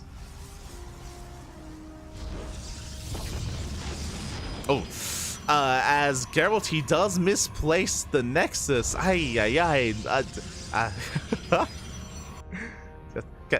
Calm down, Geralt. Calm down. Shake it off. As, yeah, that was a brutal start. You can see here 100 minerals lost already for Geralt. It's, not ideal. But, it'll be okay. So, a bit of a handicap to start things off. As we do settle in. That isn't enough to, like, say, like, oh, you know, the game is over or anything like that, but it's just, you know, a little bit more in favor of Nikic to begin with. Especially early on, that 100 minerals, I mean, that does stack up. So now Nikic just going to be chilling out, saturating his bases, third base now on the way. Link speed was delayed because of the opener, and Geralt is going for the Stargate. Once again, Stargate into Oracle.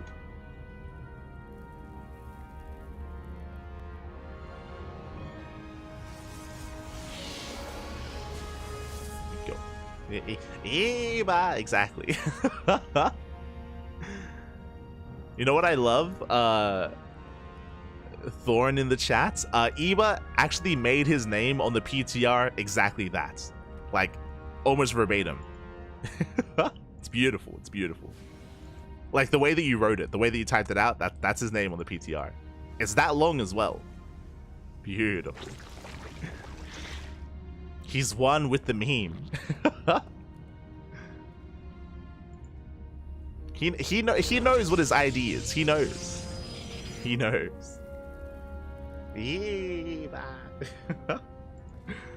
So now we're just droning. Oracle's on the way.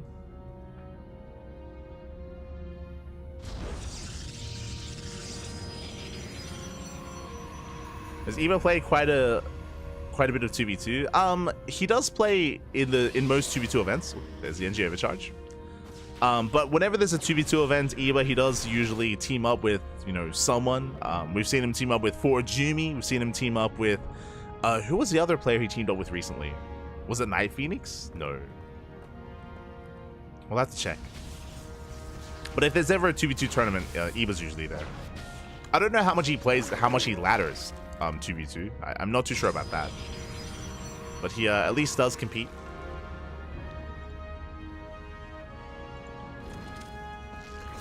at least does compete. As we can embrace Whispers of Gold. Now, something that I mentioned earlier, and Overlord Speed is a bit of a sign here. This space is very exposed. Whispers of Gold is very prone and very prone to all-ins. Very much so. Whether it's Queen walks across the map, whether it's German taxis, we've seen a lot of all-ins be quite successful on this map, and the links they confirm the location of the third. Meanwhile, Overlord Speed usually is for Dropper Lords. Lair is halfway done. Roach Warren has completed. The Oracles, they do bust into the mineral line. Drones are going down. Oh my god. It's going to be 5, 6, 7 drone kills. Yeah, the economy's going to be crippled. Nick is down to 38 workers. He does replace some of them, but we're waiting for him to pull the trigger. There it is. 7 roaches on the way. At depths, they do hit the third, and Nikish, he's getting pulled apart. Oh my god. He's not in position. Drones are falling left and right, and this is becoming too much. It's becoming game-ending damage. I mean, Nikish, I'm pretty sure he wants to go for an all-in, but he needs the economy to sustain that. Does need an economy, and there it is. 12 lings in production. No more drones. It's all or nothing. The Dropper Lord is in production as well. So Nikish, he's still going for the all-in, but again, like he is stumbling his way into the all-in as more drones are falling. And here he goes. He's pushing. Back at home, what do we have to defend? Soon to be some regular stalkers, soon to be blink stalkers. And it's all or nothing. Completely. It's all or nothing for Nikic. He's got 6 Ravagers, 1 Roach, 5 Queens. 3 of them are moving out in the Dropper Lord. But there's a shield battery. The Oracles, they dive in as well. And does Nikic have enough? Oh my god. No shot. No shot. Boys are being pulled as well. The Ravagers are being focused down. The Lings are helping. Does he have enough? He does at least zone the army away from the third. He gets 8 probe kills going for the expansion. Killing the third base is the bare minimum. It's the bare minimum that Nikish does need. And he's going to be able to get it. Not bad. Spreading creep as well. Okay. I didn't have faith. But it shows just how difficult it is to defend this location. Like, we've seen a lot of all-ins on Whispers of Gold. This is the all-in map. As Nikish, he's going to be containing. He has no intention of breaking the natural. He's just spreading creep. He's spreading creep. He's poking in. And he's droning. Nikish, he is re-droning. Oh. The Biles, they take down 2 more Stalkers. Nice force field, does catch a Queen. Cybercore goes down. Nikic still holding his own. Overextending for a moment, but he does have to pull away. Okay, backs off. Oracles, they hit the main once again, getting 2 more drones. And as the dust settles, where exactly are we? Well, the lair is done. And Roach Speed is finishing up as well. When it comes to the saturation, 45 drones. Now Nikish can focus on droning. And Nikish, his win condition is just deny the third. Deny the third over and over again. And he's getting ready. He's knocking down those rooks, morphing in more Ravagers. And Geralt's going for the Dark Shrine. Bold move. I mean, there are no spores. True. Never mind. There's 1 spore at the natural. No spore in the main or the third. But before we can think about DTs, we have to focus on this moment here. On the defense. Nikish coming in for this round. Up! Doesn't quite get it. Stalkers, they slip away. The Vials, they do connect. They graze the army. And more Stalkers going down. The pylon's so close to falling as well. Oh my god. Yeah, the piles were brutal. Nikish, he wants more Stalkers. Gets 1 more. Takes down the pylon.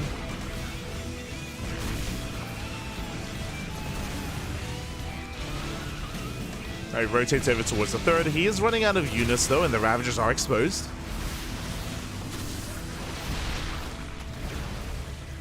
Oh, as Nikish, he's bleeding out more Ravagers. Stalkers, they trade so well against this. Very efficient trades by Geralt, and he saves the base. Saves the third. Geralt, he's still in this. Does save the expansion. This base should have gone down, but alas, Nikish just barely did not have enough.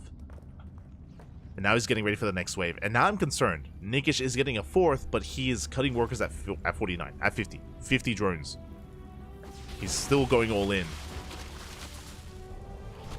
Nikish, he's still hyper aggressive. Roaches peel off towards the mineral line. DTs to defend. And the DTs will shut this down. At the same time, probes are falling. DTs moving out across the map. It's going to be 5 probe kills, but DTs, they hit the 3rd. And they get 4 drones as well. Soon to be 5. Oh, barely 4. And again, this forces back the army. I do wish that the DTs hit while Nikish was pushing to try to like catch him distracted and try to pull apart his attention. But Geralt is stabilizing. He is stabilizing. Goes for the NG overcharge, throws down additional stasis traps. Nikish once again building up a force, but, you know, once again, this is a roach-heavy army. It's not the ideal army here. It's not the most efficient army. Yeah, Nikish, he just rams his face against a brick wall of stalkers. Oh, God. And the roaches aren't getting much done. Geralt, he's shutting this down. Yeah, we're running out of roaches. Some of the bios do connect. Not bad. But the entire army gets cleaned up, and Nikish, yeah, he has nothing left. GG gets called. Geralt, he will shut down the all-in. We'll take the series 2-0 and advance on to the grand finals. GG. GG, well played. Nikish made the choice not to macro. He did decently well with the first all-in. Remember, he killed the 3rd base. He contained his opponent on 2 bases. He had the option to drone and get up to a 3-base economy and get a 4th and just macro, right? Just macro from there. Instead, Nikish, he droned up a little bit. He got up to 2.5 bases and then went for a 2nd all-in. Went for a 2nd all-in, went for a 3rd all-in as well. He refused to drone, and as a result, Geralt, as long as he was able to survive and hold on to the 3rd, he was just getting further and further ahead. Just getting further and further ahead. He was able to recover, able to bounce back. GG. GG, well played. Geralt does take it in the end. Very impressive. We've seen many a Protoss player fall on this map on Whispers of Gold. And I mean, Nikish did kill the 3rd initially, but it wasn't quite able to do much more than that. With that, congratulations. Geralt is going to be our first finalist, and now we are getting ready for the 2nd semifinals. What is the next series? Where are we headed? Where are we headed? We have results coming in. Oh, welcome one and all. You thought that this wasn't Sparkling Protoss Cup? Nah, Papi, no, let's go purely Protoss players. As we have an update, Shameless takes down Eba 2-1. Nicely done there by Shameless. Does take the win. And up next, we have purely PvPs. It's going to be Zaun versus Shameless in the upper semis and Geralt in the grand finals. So Protoss versus Protoss, here we go. And this is Zaun's speciality. And a shout out to Nikish. Again, at least we had one Zerg representative in the semis. Unfortunately, no Terran representative in the semifinals. I mentioned before that, I mean, honestly, it kind of came down to Nikrat and Nikish who would make it through. Homeowner did pose a threat to Geralt, true. Homeowner did take a map. Was unable to take the series. And now we can embrace the Protoss versus Protoss. Oh, the PvPs. Let's go. I'm here for it. I'm here for it. We like it, Papi. We like it. And again, winding it back, or getting into this kind of tournament state here, Zaun is known for his Protoss versus Protoss. Zaun has a winning record against Hero over the past couple of weeks. He has been just taking down players like Hero, players like Nightmare, players like Trap as well. Zaun has been popping off in PvP, so I'm concerned. I'm concerned. You could make an argument that Zaun has the best PvP in Korea at the moment. In the world, I would say Max, obviously. Like, Max is the best PvP in the world, but Zaun's PvP, at least in Korea, amongst the Korean Protosses, has been top tier. Has been insane. So best of luck to Shameless and Geralt in their next series to see if they can cause an upset and bring him down.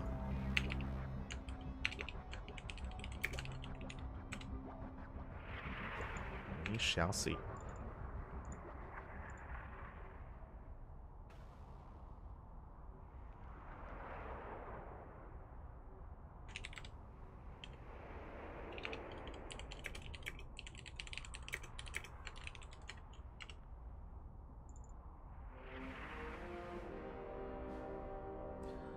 As we are just setting things up and getting things going. Looks like vetoes are currently underway. And as a reminder as well, we will be hosting a raffle. There is going to be a random raffle before the finals, after the semis, but before the grand finals. If you're curious, what exactly is the raffle going to be? Well, it is going to be a raffle for the players that competed here tonight. Not for the chat, but for the players. It is, of course, a random raffle. All the players that competed tonight will be equally eligible for 5 extra USD. It's not too much, but it's just a nice way to incentivize participation and to spread the love outside of just the top players. But it looks like vetoes are going to take a little bit longer here, so we're going to be going on a short break, and when we come back, we will have our next semis. We'll be back soon. Oh.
And welcome back, everyone. Welcome back. Hope you enjoyed that lovely Brutal OSC as we have returned with the upper semifinals of Sparkling Tuna Cup number 72. And before I get ahead of myself, I do want to apologize. A shout out to Sylfan in the chat. Papi, thank you so much, Papi. Thank you so much for subscribing with Twitch Prime. I do apologize. I was engrossed in the game at the time. I didn't quite notice a subscription in the chat, so I do apologize for the late shout out, but thank you. Thank you so much for the support.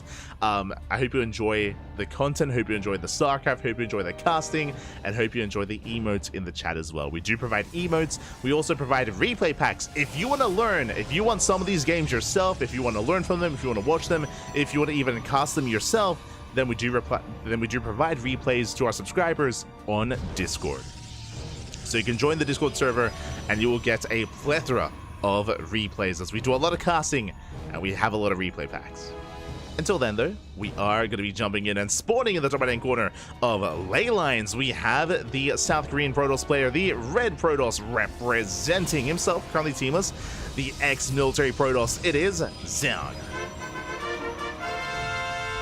And spawning in the bottom left-hand corner, we have as opponent, we have the blue Protoss player, representing Team Little Fairy. It is Shameless.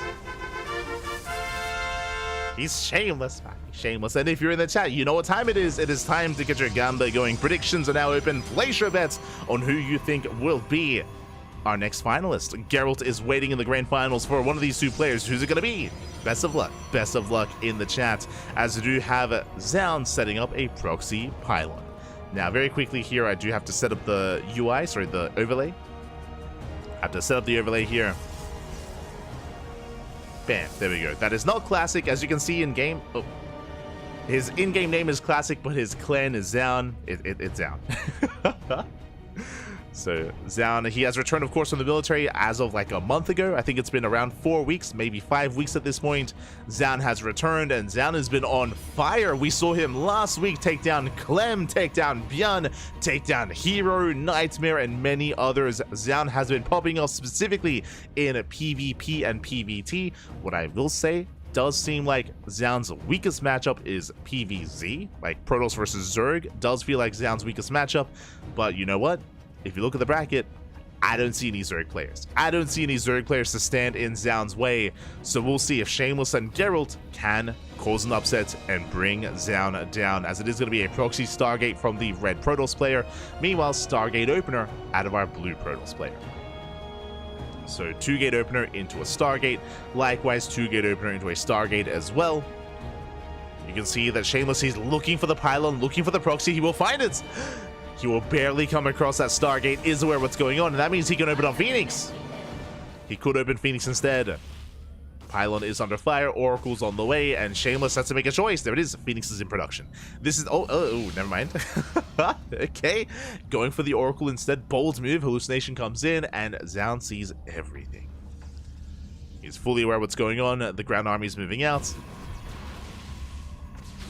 Pylon under fire. Does he deny the Oracle? Oh my god, he does! The Oracle is denied. Stargate is depowered. Massive pickoff here. But the second Pylon does finish, it looks like the Oracle will still pop out, just delayed. At the same time, Classic does hit the main. He's pushing in. I said Classic. Zound does hit the main base, does push in. That's a kill on the Pylon. Going for the mineral line. Probes are falling. Oof, and this is getting out of hand. This is getting out of control. Shameless out of position. He was out on the map. Does race back with the Phoenix, does force a recall. At the same time, Shameless pushing into the mineral line. He will lose 4 probes, and he defends. Does defend, does shut down the Oracle, forces it back. Nice moves here out of Zound, so Zound comes out ahead. Does have an economic lead, getting into his natural. Shameless, his own natural, is still in production, just now finishing. Now we can calm things down. We can calm things down from here. The pressure is going to be on Shameless to bounce back. Still has that Oracle alive, still has the Phoenix as well. Still has potential. Bringing everything together. Oh! Doesn't quite commit. Threatens another dive, it goes for the Oracle, but there's a shield battery. Yeah, Zaddy's fine.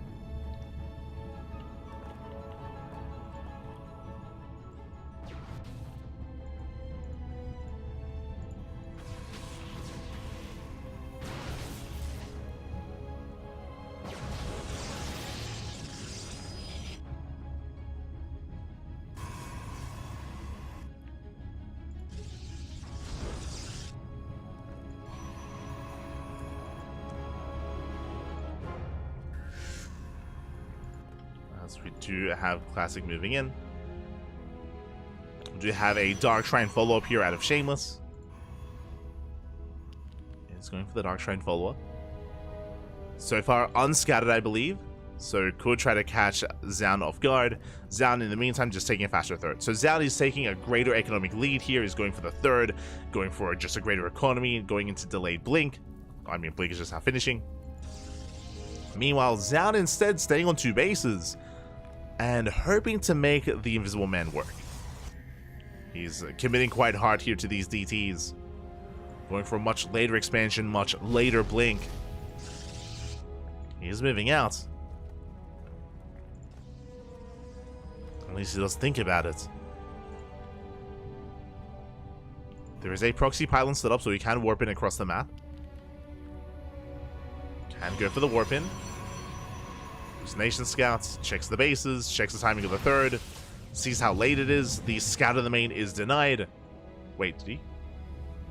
He cancelled. Oh, never mind.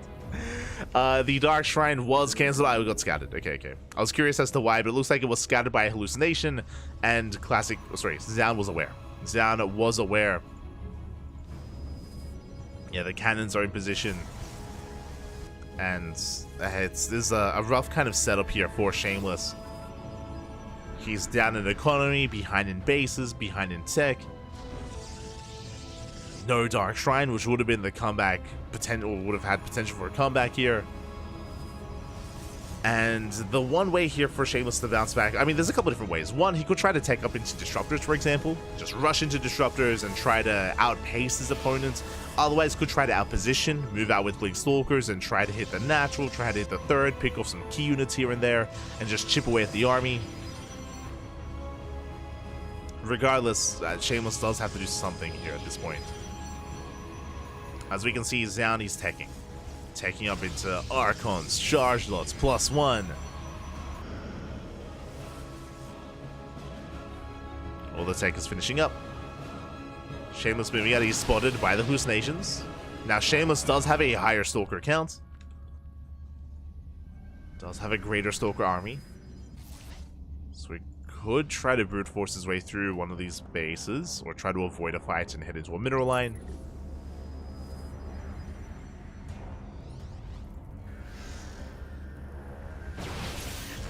Stasis Trap is denied. I mean, the supplies are neck and neck, but again, it is purely Stalker so far for Shameless. He's catching up in other aspects, going for a fourth. He has map control, true. Getting a fourth base, that will help him recover. Charge is still in production.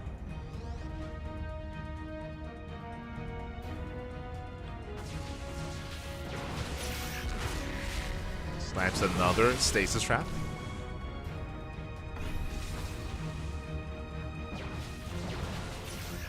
As we do see Zan doing the same. Oh, nice pickup. Shameless takes out an Oracle. Very nicely done. Gets an Oracle, but he bleeds out a Stalker in the process. Shameless taking more bases, still establishing that fourth. Down, an expansion, but he breaks out. Down, he does break out. War Prism across the map to reinforce, diving on the main army. And we'll see if Shameless can defend this fourth. Oh, so good. Here come the Warpins. That's going to be a lot of Zealots. Again, Stalker Zealot is always a more efficient army than just purely Blink Stalker. The Zealots, they have arrived, and they collapse on the main army. Again, tanking a lot of shots. Zan takes a better fight. Rotating around, getting onto the high ground. Oof. Yeah, this is the downside of the center base. You can abuse it from the high ground. Ay. 4 probes fall. Zealots into natural, just forcing the defensive warp in. Oh, stasis goes off. Very nice stasis. Catches a good chunk of Stalkers. But you can see now the disparity in supplies here. We spoke earlier, just the advantage that Zan has. Well, that he had coming into the mid game, and now it's reflected in the supply. And in a mirror matchup, that's when the soup doesn't lie. As Classic is forcing his way forward. He has broken the third. And GG gets called. I keep saying classic. Xian will take game number 1. GG. Xian will take the first game. Again, I apologize. God, it doesn't help that he's called classic in game. But Xian does take a lead. And again, he was just able to have just a much more secure start to the game. He had a greater worker count. He had a much faster third base, much faster upgrades, faster tech as well.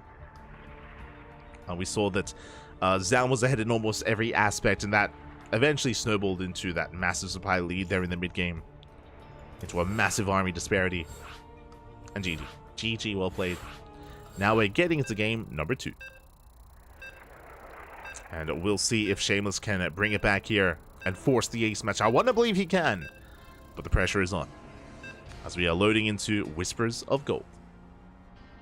Now, if you recall, this is the map where Nikic went for an all-in against Geralt. I mentioned before, and I stand by it, this is a very strong map for all-ins. Very strong map for all-ins because the third base is a lot more exposed, it's a lot more vulnerable, both at the triangular third and linear third location. Nikic's all-in may have failed eventually, but still do favor aggression here. We'll see if either player does embrace it as spawning in the top left-hand corner. In the top left-hand corner of Whispers of Gold, we have the South Korean Protoss player, the Red Protoss. Representing himself, currently teamless, it is Xian. And spawning in the bottom right-hand corner, we have the Blue Protoss player for Team Little Fairy. Down in the series, we'll see if he can bounce back. It is Shameless. No shame. I mean, does he have shame? If you remember, he did cancel the Dark Shrine, which also didn't help. Did cancel the Dark Shrine. This time, does he commit? Does he go for something different? We'll see. Shall see.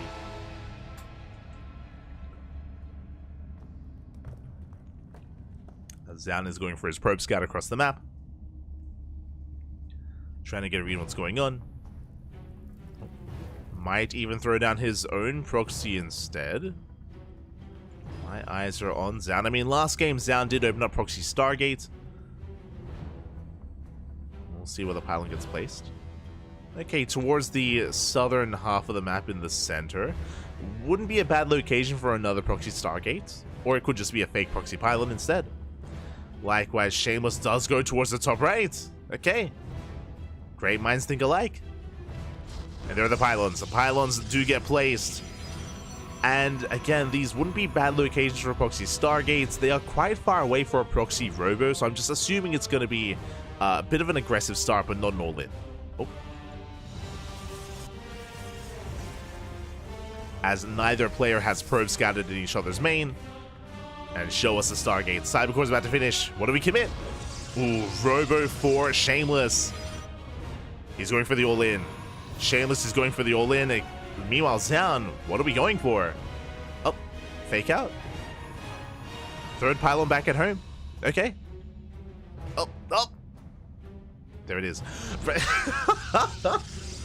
Let's go. Okay, one base all in versus one base all in. So a bit of a Spider-Man meme, very much so. They are pointing at each other, not like this. And does anyone scout each other is the question. Both players have probes on the map. Hallucination's moving out, and so far no one has scouted anything. Probe scout is denied. Hallucination will get in though. Yeah, Xian, he gets into the main base. He sees, hold up, you have two pylons. Where is the tech? Where is the tech? Where's the expansion? Xian knows. Meanwhile, Shameless is still piecing it together.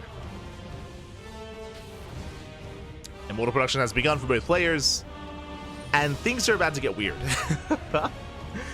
Because, on the one hand, yes, Xian has more information. True, does have more information. Shameless is playing blind, but it's still the same build. Still is the same build. Xian catching a Stalker. Oh, not quite. Gets punished. He gets caught instead. Shameless almost gets a Stalker. Xian has to back off. Xian does have to retreat. Just really awkward reinforcements here, bearing in mind that Shameless did have the slightly faster Robo, pushing up into the ramp, pushing up into the main. He has the Immortal. Oh, the shields are triggered. Very nice attention to detail there from Xian. Does trigger the shields. Down, pushing across the map towards the natural. Nothing at home to defend for Shameless. But the War Prism has arrived. Zhao does not have a Prism. But he's pushing into the main. They're going for the production. Meanwhile, Shameless, he goes for the kill. Boys are being pulled. Show us the force fields. The boys are getting on top of the Stalkers. Sentries under fire. There we go. Force fields now get thrown down. Good juggling so far here by Shameless. A lot of probes are falling. Oh, but can he keep up? That is still 4 Stalkers to defend. Meanwhile, across the map, everything is going down. All the production. And Shameless, he's down to 1 Stalker. Oh, sorry, 2. 2 Stalkers. 1 Immortal and a Sentry. Oh, 1 Stalker goes down. The juggling, the micro. Bleeding out a Sentry. Down to 3 units. Oof. Down to 1. 1 Immortal left. Sorry, 2 Immortals left. Reinforcements have arrived. And can Shameless make this work? Across the map, again, he's still losing everything. But he has a lot of micro potential. Remember, Shameless has the War Prism and Zhao does not. Chasing down the Stalkers. Gets 1. I feel like Zhao should be going for the Prism here, because he's going to lose everything. We lose a 2nd Stalker. And now a 3rd, soon to be a 4th. Massive pickups. Okay.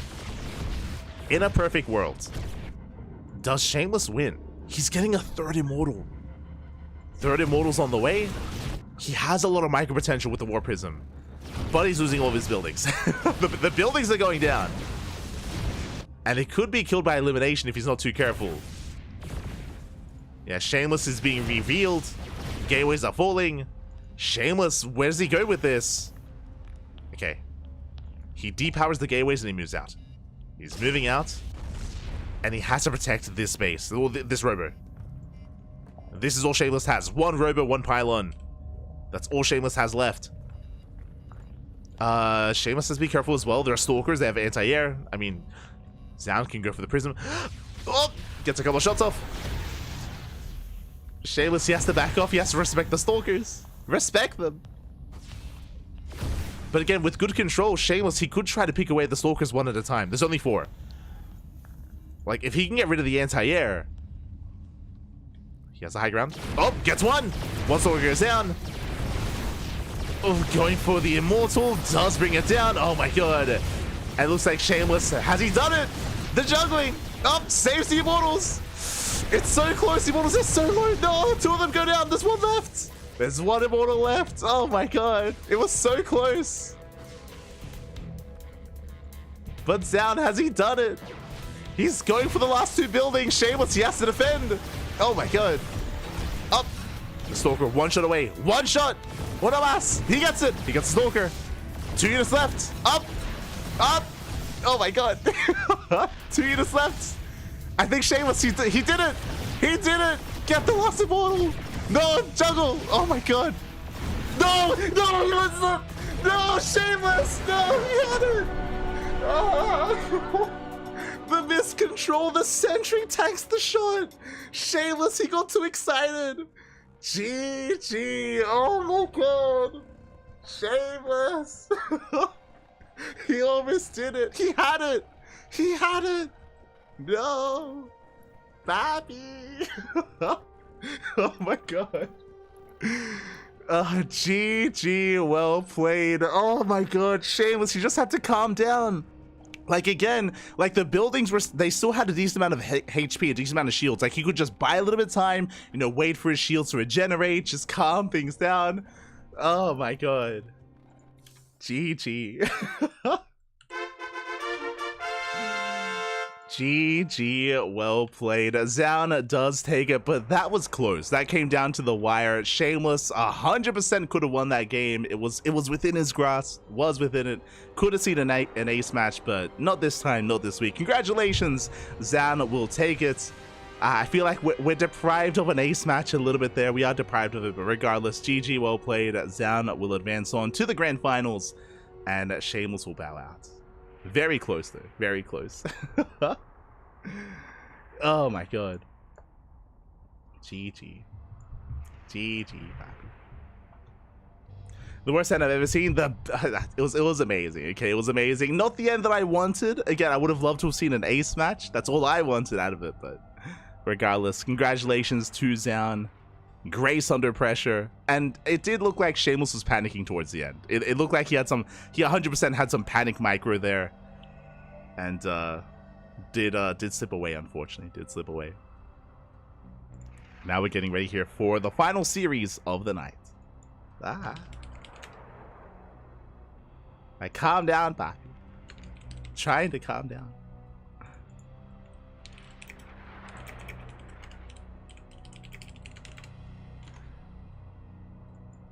Here we go. Just setting things up here for the grand finals, and it is going to be another PvP. It's going to be a best of 5 Protoss versus Protoss. Oh boy, but before the grand finals, it is time for the random raffle. Let's go. It's Rifa time, Papi. Rifa time. Let's go. So we do set things up and get ready for it.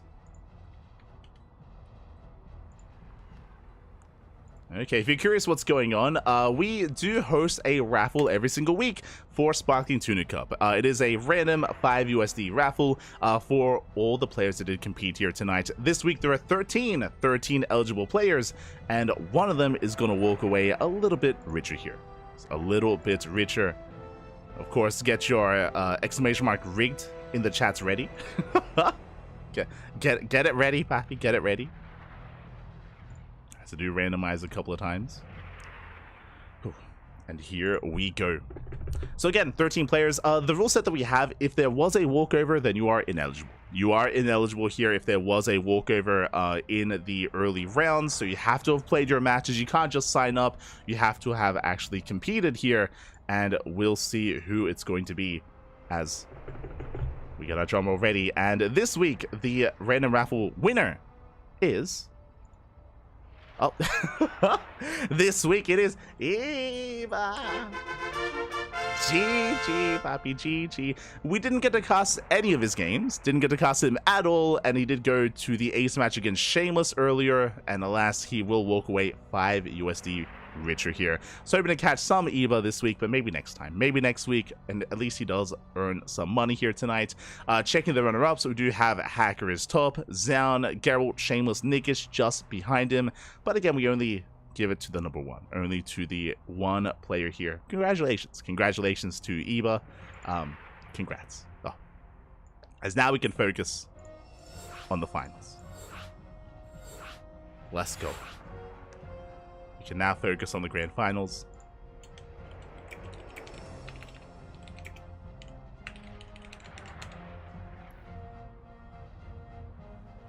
We can focus on our best of 5. Oh.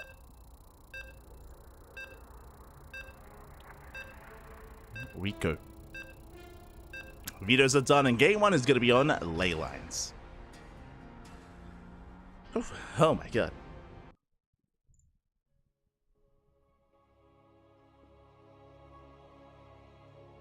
This year, Nick Ratch is leading SEC raffles at 3. Oh my god. Crazy. The leaderboard. Hashtag rigged. Oh no, it's the Demi. I think Demi won last week, right? But here we go. We're getting into the grand finals, and spawning in the bottom left-hand corner of ley lines, we have the Polish Protoss player, the red Protoss, representing Streamer Zone. It is Geralt. And spawning in the top right-hand corner, we have the South Korean Protoss player, the blue Protoss. It is Zown. I'll fix it up. Hold on. We'll fix up the colors. There we go. Zown is blue, and I will try to sort out the casting tool as well, as predictions in the chat are now open. Place your bets on who you think will take the series. Will it go the way of Geralt, or will it go the way of Zown? Best of luck. Best of luck in the chat as we settle in. Again, you have 2 minutes upon hearing this message to place your bets. Otherwise, we have a 2-gate setup here from our players once again. 2-gate opener out of Geralt, 2-gate opener out of Zown. Zown does skirt around the edge with that probe, but based on the positioning of this probe, it looks like Zown is going for a regular pylon. He is not going for a proxy, as the pylon is going to be placed on Zown's half of the map. So a cheeky move here by Zown, going for a bit of a mind game. As Geralt is coming in with his probe scout. Does move out across the map, and there's the pylon. And again, the probe just leaves. The probe does not stick around. It's just going to be the fake proxy.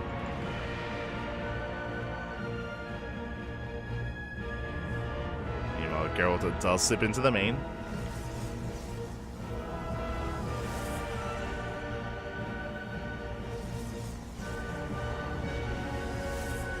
$100K predictions. Ah, no.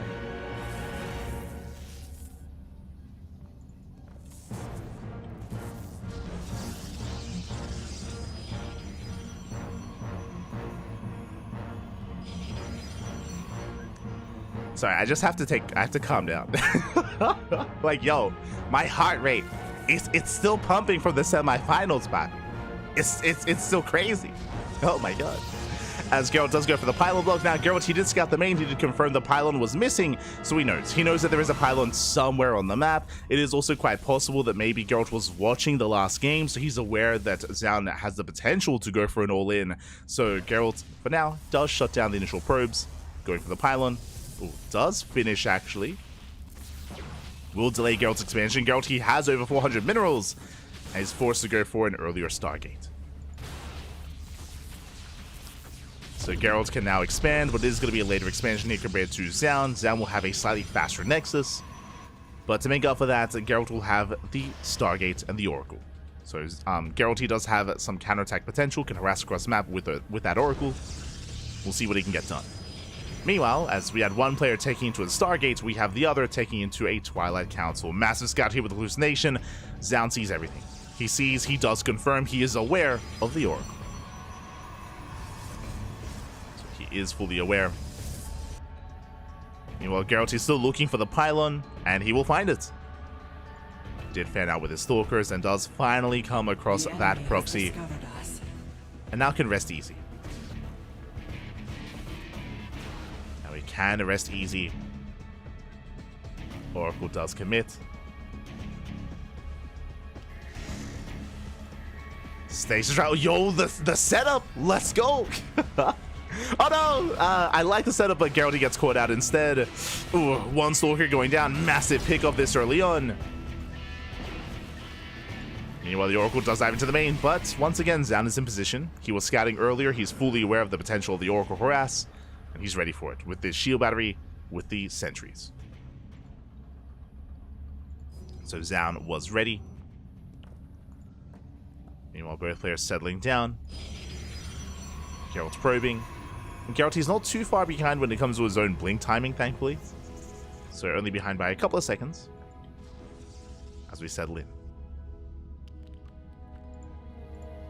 Meanwhile, we do see Zaun skirting around the edge of the map. Still being active. The game will calm down for a moment. We do see that Geralt... Oh my god, so many stasis traps.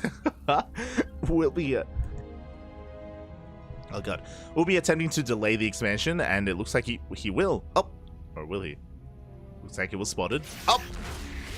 1, 2 stasis traps go off, but the location is free, and Zaun can expand. Oh. Hello. Okay. I was like, is he going for the center expand? Is he crazy? No, not quite, not quite. Calms things down. Geralt's going for the standard third base. And Zaun throws down extra gateways. He does delay his third, throws down extra gateways. He's getting up to 4 gateways back at home, a 4-gate setup with Blink. Meanwhile, Geralt's likewise setting up his own tech, forge, upgrades, +1. There we go, just now throwing down additional gateways as well. Getting up to 5. So we're calming things down, we're building up. Geralt, his forge is much faster, so faster +1. There's going to be a window, there's going to be a timing when Geralt is up in those upgrades.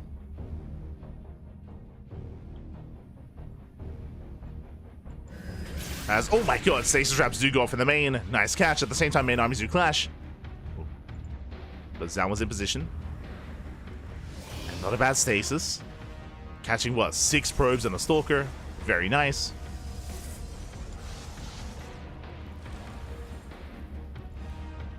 Delay mining. Oh, Poking into the third. More reinforcements on the way. Upgrades are neck and neck. Geralt threatening a shade to Adepts to do one-shot probes. And you can see he's just trying to pull Zaun apart. So far unable to. Geralt he's keeping up. Shades into the natural, gets one probe. Just the one. But he is dishing out a lot of damage on that third Nexus. Now, bearing in mind, because of how late the third base was for Zaun, that's why that's led to the massive economic advantage here from Geralt. Is up 10 probes. It's up 10 workers. Stalkers coming in from behind. They do catch the Immortal. They try to at least. Not quite. Immortal does survive. Zaun does commit. He's up in army supply. Shield battery is ready. Probes are going down. And can Geralt hold on? Can he survive? Oof. Getting forced back. That one Immortal dishing out so much damage in the back line, but there's so many Stalkers. Can he chase him down? He can. He will. Immortal goes down. Sentries get left behind. A very nice catch from Geralt. Forces back down, catching out more Stalkers. And Zaun's in trouble. He's in quite a bit of trouble here. Now, thankfully for Zaun, there's no War Prism. If there was a War Prism, then Geralt could commit. But his reinforcements are going to be delayed. Zaun races back. He has defensive Immortal. Has a shield battery. Geralt once again can poke towards the Nexus. Gets a volley off. Does get eyes on the would-be fourth and should force a cancel. Oh, doesn't get the probe. Zealot's coming in from the right-hand side. They're going to be slow lots. They do arrive and they will delay the expansion. Once again, oh, he wants that Nexus. Oh, what a mass. One more volley. So close. So close, but not quite. Nexus barely survives. And Zaun, he is struggling here. He is slowly building up a higher Immortal count. Catching out the Zealots. Charge is already done here for Zaun. Meanwhile, Geralt, he's already got a fourth base getting saturated. Geralt, he still has the better economy being reflected now here in the army. It's a lot of Zealots. We'll move out here to reinforce. And that means he has nothing at home to defend. Oh. Geralt getting caught out of position, forced to recall. And forced to recall back home, cashes out most of the Zealots. Not bad. Yeah, solid cleanup here from the Red Protoss. And at this point, I feel like Geralt can overwhelm. With this amount of Zealots, they do such an amazing job here at tanking Stalker and Immortal shots. He can send it. He can send it. He denies the fourth. Zealot run back towards the third. That's a kill, not a cancel. Ooh, that's a massive pickoff. And the base was killed. Disruptor has arrived. No, it goes off. It zones away the army, but it does not connect. Like, this is the one way for Zaun to come back in this game, is these Disruptors. If he can land some good Novas, then he can take a fight. Prism is denied. Zaun, he's holding. You can see Geralt is trying to catch up. Bay's on the way. Geralt is trying to work towards his own Disruptors.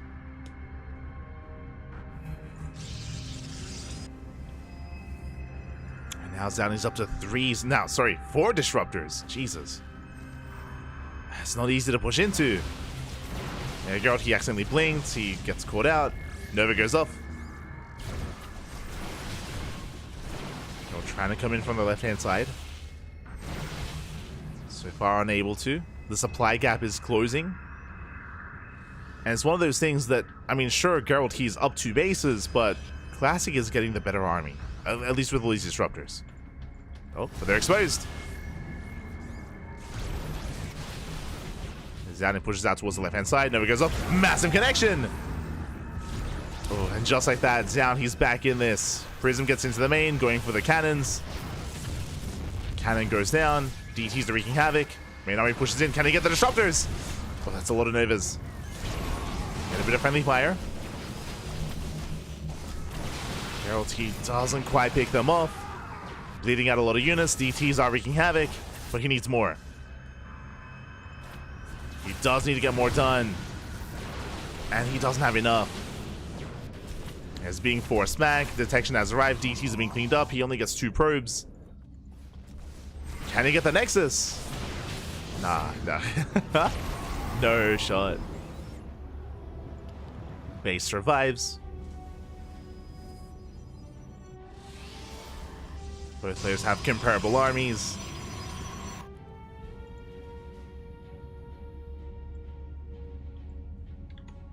And Zan moves out. Does now move out across the map and has Zan with all these disruptors he can pop off. So let's get caught. Zan, he does snipe the 5th.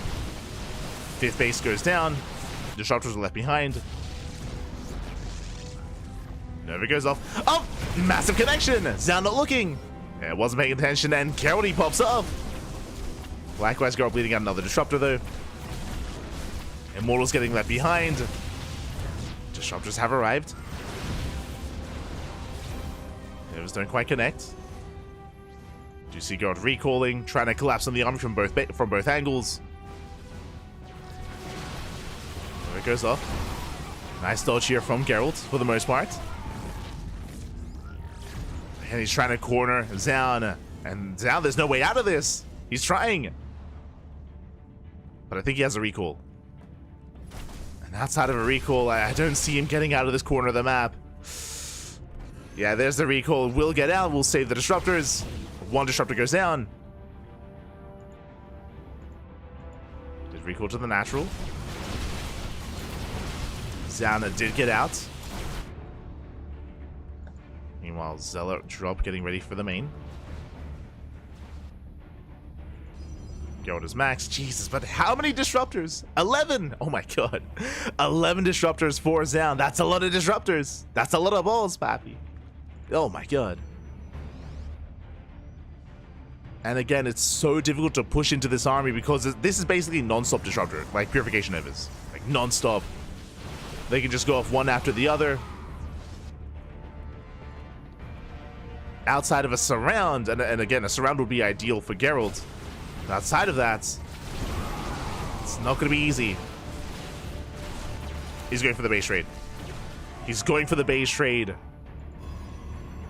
And Zan is going to commit into it as well. Rover's going to get sniped. Back at home. Geralt trying to hold on. Some reinforcements. Disruptors have arrived. The Novas! Zan catching out Geralt. Takes down his disruptors. Geralt does get the natural, but the disruptors are back home. And I don't know if Geralt can deal with that. There's just so many of them. Geralt plummets in supply. He has a bank, but he has to spend it. Probes are going down. A lot of workers, actually. Geralt does get into the main. He's racing back home, trying to surround this army. Zan is lured in. Geralt coming in from behind. We'll lead out of Phoenix. Blinks on forward. We need more warpins. Disruptors do respond. But there's still 11 disruptors. Sorry, 12 disruptors. And despite the massive lead that Geralt once had, I mean, it's not there anymore. There we're going up. Sound blinks away, and here come the 12 disruptors. Jesus. And again, he has just perpetual Novas. Like, just perpetual Novas, one after the other. Geralt, he can never engage. He's being zoned away. Base is going to go down. Just non-stop Novas going up.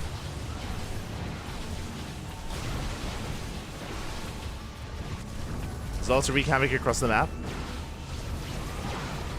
Geralt, he just has to make use of his bank and just buy time for extra Stellar Warpins and hope for a surround. Novas, they just keep going. again, by the time like the last Nova goes off, the first disruptor already resets, so you just have perpetual Novas. It's pushing into the main. Choke point is brutal. It's coming in for the surround. It's all or nothing. Massive connections with the Novas. Ay, ay, ay. And Geralt, he can't fight this. Oh, good. He's trying. Gets another disruptor. Barely in time. Oh, my god. Not bad. Not a bad fight there by Geralt. I think he got 5 disruptors. Yeah, 6. He got 6 disruptors. Cut it in half. There's 6 disruptors left.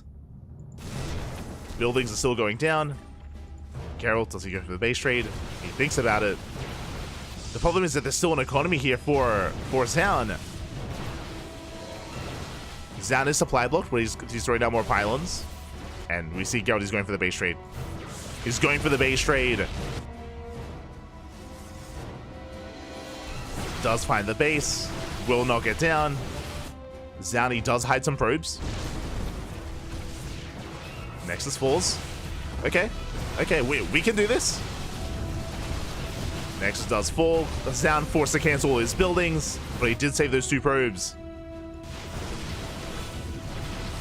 Did save them.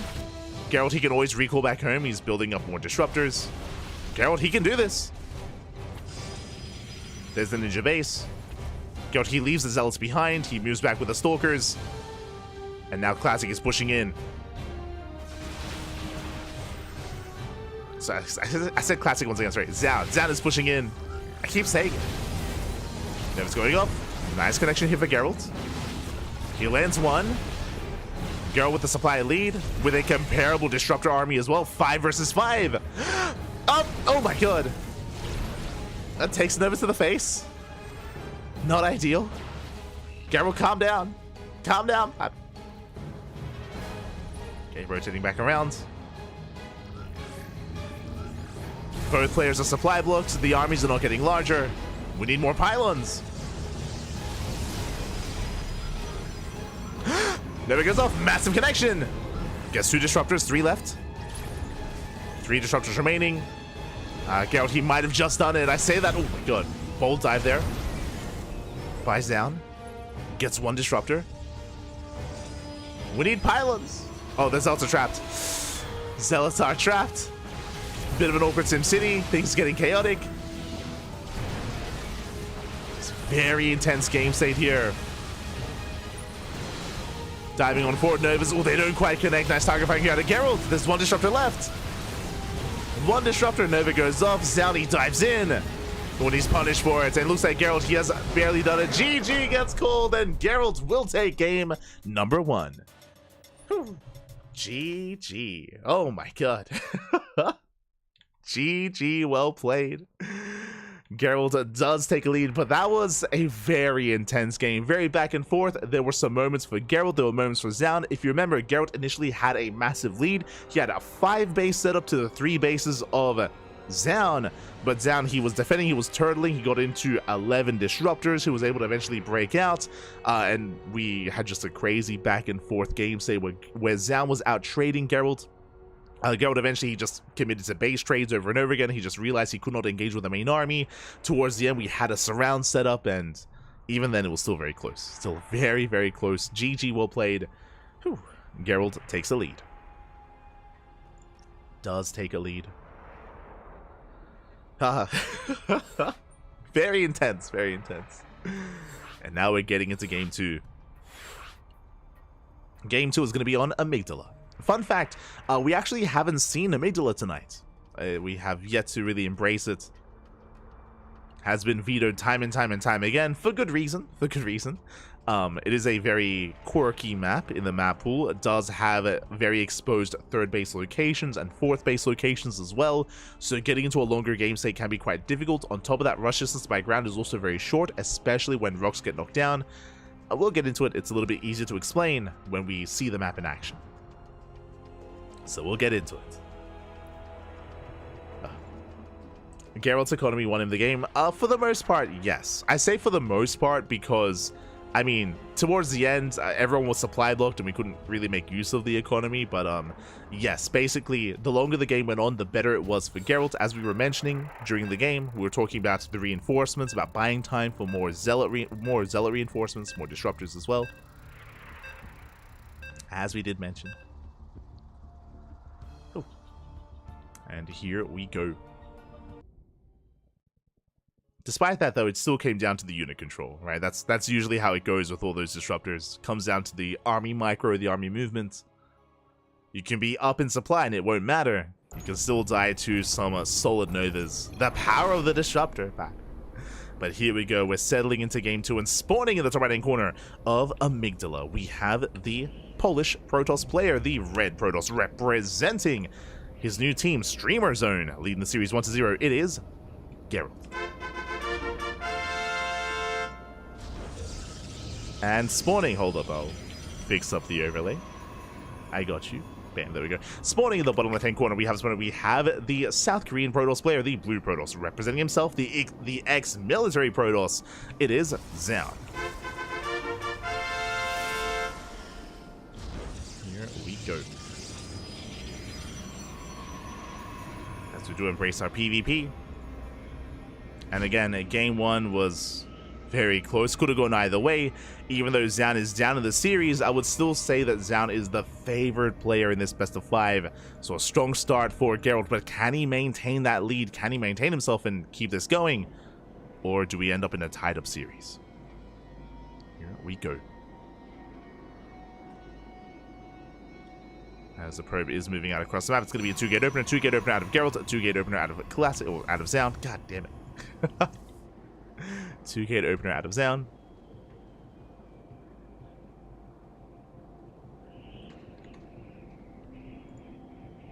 We go. As probes are being sent out, and Geralt does move out across the map. Now, as we did mention, there's a lot of rocks. The rush distance by ground is quite short once these center rocks get knocked down. Yo, we heard you liked rocks, so we put rocks on rocks. And now we got more rocks. We got there's a lot of rocks here on Amygdala, cutting off all these center attack paths. But again, once they get knocked down, they open up so much of the center of the map. Likewise, taking the center goal base can be quite difficult because, as you can see, it is exposed to the entirety of the other half of the map. You know, you can just park here with a couple of range-based units and just chip away at the economy and just not allow any kind of mining here at the gold if you have map control. So we've seen a lot of players attempt to take the gold base and struggle to hold onto the gold as well on this map. But we'll see what direction our players do head in. As for now, it is going to be a double Stalker opener out of Geralt. Meanwhile, we have a Stalker Sentry opener out of Zaun. So Zaun just going for something a little bit more standard, a little bit more safe, something more economic. With this, he can expand and go for a hallucination scout across the map to get a read of what's going on. Meanwhile, Geralt will have a little bit more momentum, has more firepower with double Stalker. And he does not go for a second and third Stalker, he goes for a Twilight Council instead. So Geralt, he's rushing into Blink, meanwhile Zaun is rushing into Stargate, into Oracle. Here we go. Now, when it comes to this Twilight Council opener, technically this could be DTs. True, technically this could be a Dark Templar, a Dark Shrine behind this, but if that was the case, usually it is proxied. Just because this Hallucination Scout would see everything, right? Hallucination Scouts are very common, so if you wanted to go for a Dark Shrine, you would have to hide it outside of the main. Otherwise, it would have been spotted. Now, there is a pylon. Interesting. The probe is sticking around at the Zelnaga, so Geralt could go for a hidden later proxy Dark Shrine. Could go for it. For now, Blink is on the way. Stalkers are being active. We have the southern Zelnaga in control of Zaun, northern one in control of... There it is! In control of Geralt, and we spoke about it! With the proxy pylon comes a proxy Dark Shrine. Now, there's a lot of power, there's a lot of chances that Geralt is going for. DTs can just end the game in PvP. We've seen players like MaxPax, even Hero tap out once DTs show up if they don't have detection. But as we can see, there's Oracles. That's the problem here. There are Oracles here, they have Revelations, detection is available. On top of that, a Robo follow-up as well. Some Protoss players will skip the Robo and go for a faster third base. If they do that, they could just die. But Zaun will have plenty of detection. checking the vision of Geralt, he hasn't actually seen anything. Ooh. So Geralt is taking a risk. Taking a big risk. He doesn't know that there is plenty of detection, and there we go, he cancels. Does cancel the Dark Shrine. I do think that's a good call, considering just everything that Zaun does have. Hallucination dives in and now confirms everything. The Robo, the Stargate. I'm pretty sure the Oracle was spotted earlier, as the Oracles are across the map, and Geralt, he will have to pivot away from the Dark Shrine. Meanwhile, we do have a big run by, big counterattack. 5, 6 probes going down. Oh my god, but we get punished! Zaun throwing away both Oracles. That was not worth it. That was 2 Oracles going down for 6 probes. I mean, that was some economic damage, that is true, but that was not worth 2 Oracles. As that was a big investment early on here by Zaun. Zaun is going for the 3rd, but I don't think he can hold on to it. Geralt is coming. Geralt is pushing out. He's breaking out from his side of the map, and I don't see Zaun holding on to this. It's going to be close. Thankfully, does have an Immortal, does have Force Fields. How many Stalkers? 8. Double the Stalker count in favor of Geralt. Does spot the army. Nice Force Fields, locking down 2 of the Stalkers. Oh my god, the Force Fields are brutal. He gets 2. 2 Stalkers go down. He goes for the dive. He smells blood in the water. He will kill that Immortal, but another Immortal comes in. And with that reinforcing Immortal, it looks like, does Zaun have enough? He does. Whew. Oh my god. Very intense. But the Hero Immortal comes in towards the end, and the 3rd base is saved. At the same time, though, double adept into the natural probes are going down. Oh, Zaun is still getting pulled apart. So far, it should be 2 probe kills. Oh, getting up to 3. Getting up to 4. 4 probes falling. Stalkers are reinforcing as well. Geralt, he wants that 3rd. He wants it. Army's out of position. Zaun, he pulls back into the main. Again, the Adept doing so much, buying so much timing, while the Stalkers, they do hit the 3rd. Alas, it looks like we get a probe, not much more. Gets a Stalker. Geralt backing off. But at least Zaun saves the expansion. At least he holds onto the 3rd base. He's safe. He's sound. He has a shield battery. He has the Immortals. He's okay. And now we can embrace a longer game stage. These have been some nice pickoffs here by Geralt. But Geralt, I mean, he is slightly behind in the economy. He's slowly catching up. Rotating around. Once again, hitting the natural. Catching a transferring worker. Nice pickoff. He gets 1. He gets 2. 2 probes go down. Blinks into the main. Getting a pylon. Another probe. Oh, doesn't get the pylon. Trades 1 for 1. Blinks down to the low ground. Zaun, he's having a hard time keeping up. Oh my, he's getting pulled apart. Zaun, he can't keep up. 6 probe kills. And the Stalkers, they can just blink away. They can just blink away from here. 9 probes going down. Ay, ay, ay. I mean, again, this is the downside of Zaun's build here. And we do see the surround. Immortals are falling left and right. We have the overcharge here, or the energy overcharge on the shield battery. It does help. Oh my god. And Zaun is barely holding. He's barely holding on. And Geralt, he can smell blood in the water. He knows how close he is to breaking Zaun. He's close. He can get there. Once again, rotating into the main. Remember, Zaun doesn't have blink. Zaun, he went Stargate into Robo into Immortal. The army is very immobile. This time Zaun's getting in position here on the low ground. He's ready for the surround. Oh, Geralt, he wants the Immortal. He wants it. He gets it. Immortal goes down.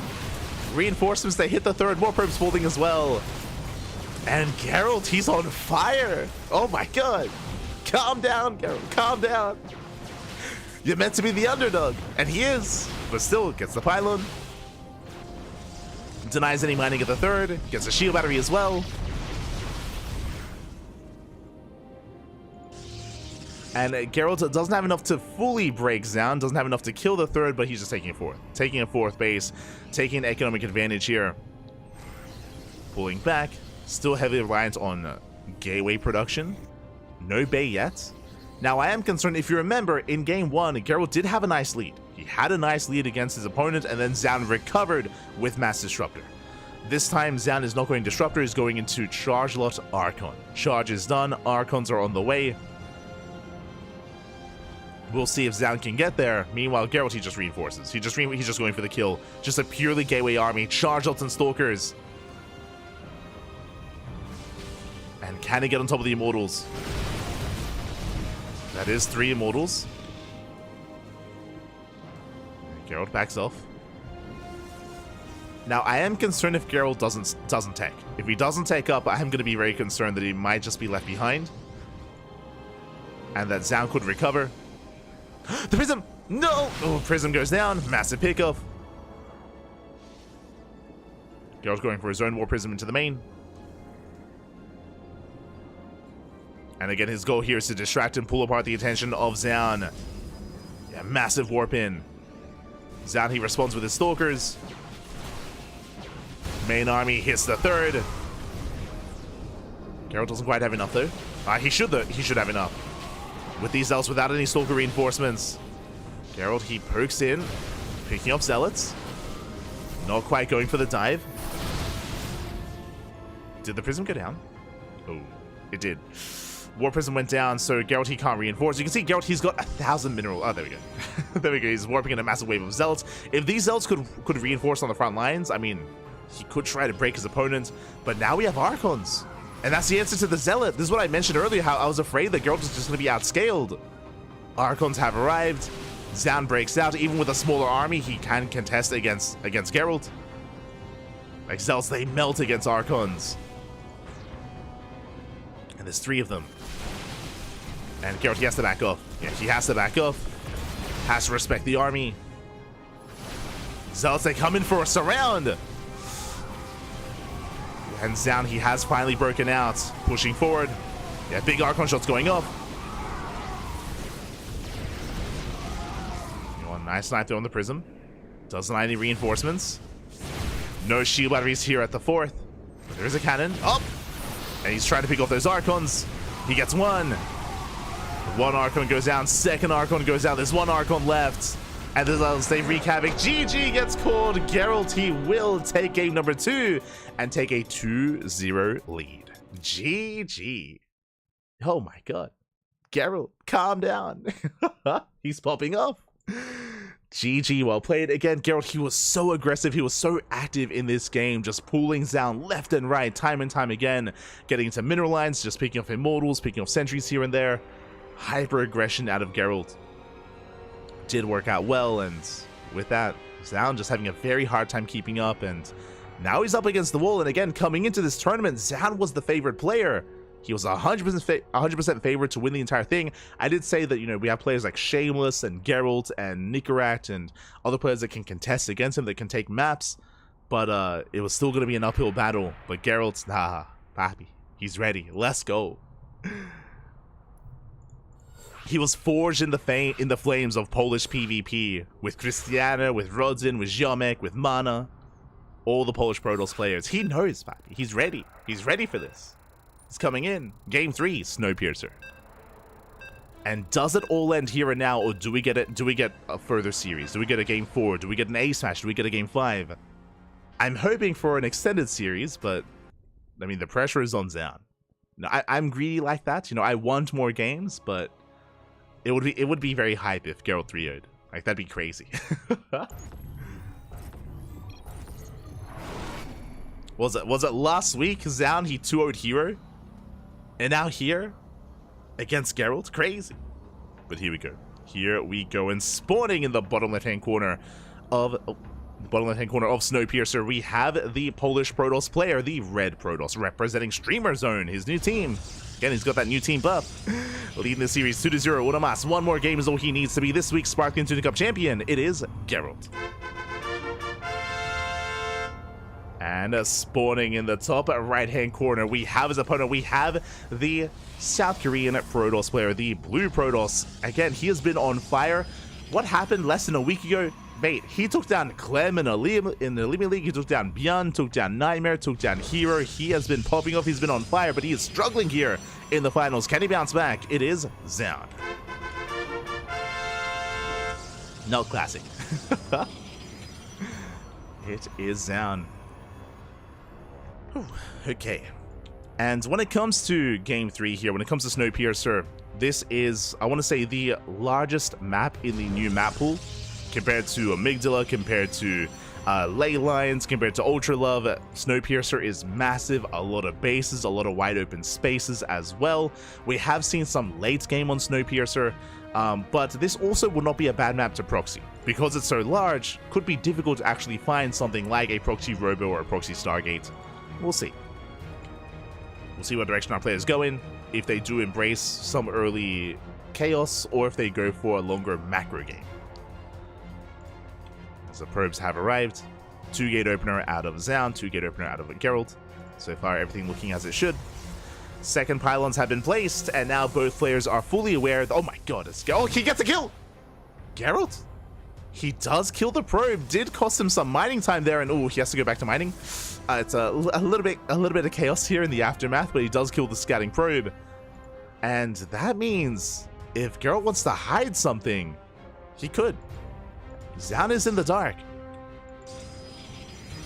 For now, Geralt, he is going to be in position. Will attempt to delay the expansion. Throws down the pylon. Double Adept opener here out of Geralt. We do see Zaun opening up Sentry, is going for a Hallucination Scouts. Or should soon be going for it. And the Adepts have arrived. So Geralt is going to be very active, going to move out across the map to harass. Meanwhile, a Cyber block as well. Goes for the Cyber Core. Delays the expansion even further. And here come the Adepts. Meanwhile, Zaun forced to go for Tech first. He's going for his Twilight Council towards Blink. Geralt going for the faster expansion. Should throw down the Nexus. There we go. Nexus is on the way. Geralt, he will take an economic lead. And Geralt should cancel this Cyber Core. As the Adepts are shading in. Up! Ooh, lets it finish. That I don't think was meant to happen. Oof. As a Cyber Core goes down, that was a hefty loss for Geralt. A little bit late there with the cancel. Again, he only bought a couple of extra seconds for that. And we do see Zaun is now expanding. So it is a bit of a chaotic start. We gotta shake off the nerves. Shake it off, papi. Shake it off. As the Adepts are getting caught out, very nice catch here by Zaun. A nice force field as well. He does get one. And is going for the other. As Geralt does slip into the main. Gets a bit of scouting information, does get eyes on the tech of choice, is now aware that he is behind when it comes to Blink. And now we can settle down. Can it settle in?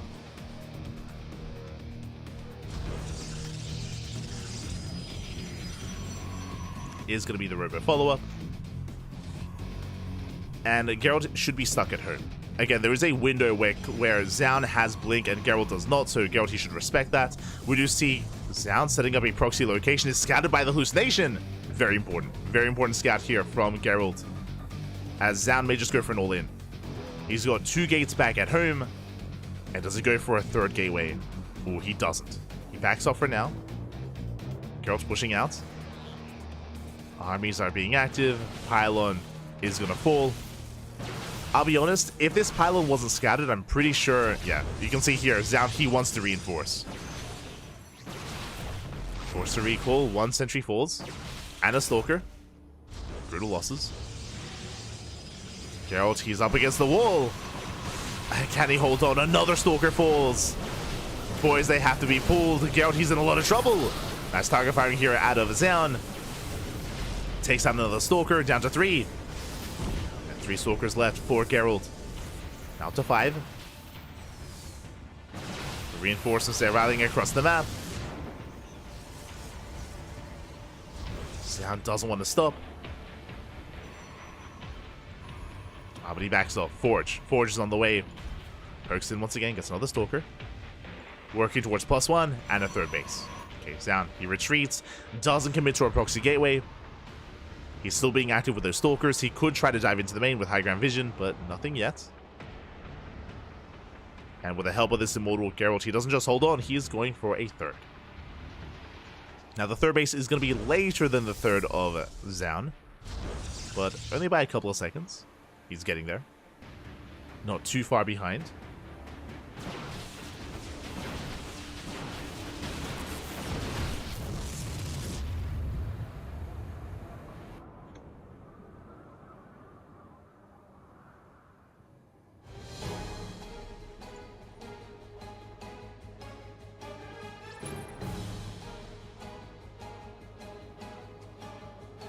As we do see Zan actually going to be committing into Glaive Adepts. Bold move. Meanwhile, Geralt, is he going for the main? Does catch the Observer, but he does reveal his Stalkers. We do see Zan getting in position.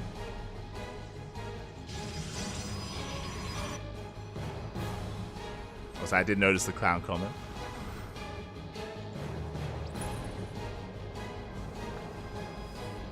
Oh, as the Immortal is exposed, the armor, the shields are triggered.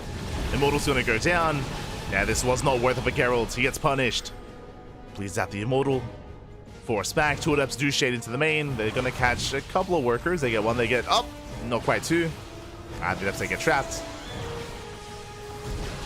Two Adepts. It's okay, but oh god, Zan, he's just catching too many units here.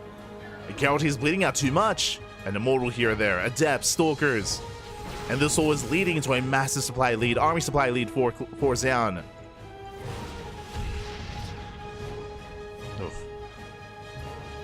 Again, looking at the units tab, it's 13 Stalkers, an Immortal, 5 Adepts. So it's not going to be an easy defense for Geralt. He will have the high ground, he will have a shield battery, and an energy overcharge. But it's still not going to be easy. As Zan is pushing in. Not so far. Does get the better trade. More reinforcements on the way. Just mass adept. Glaives are done.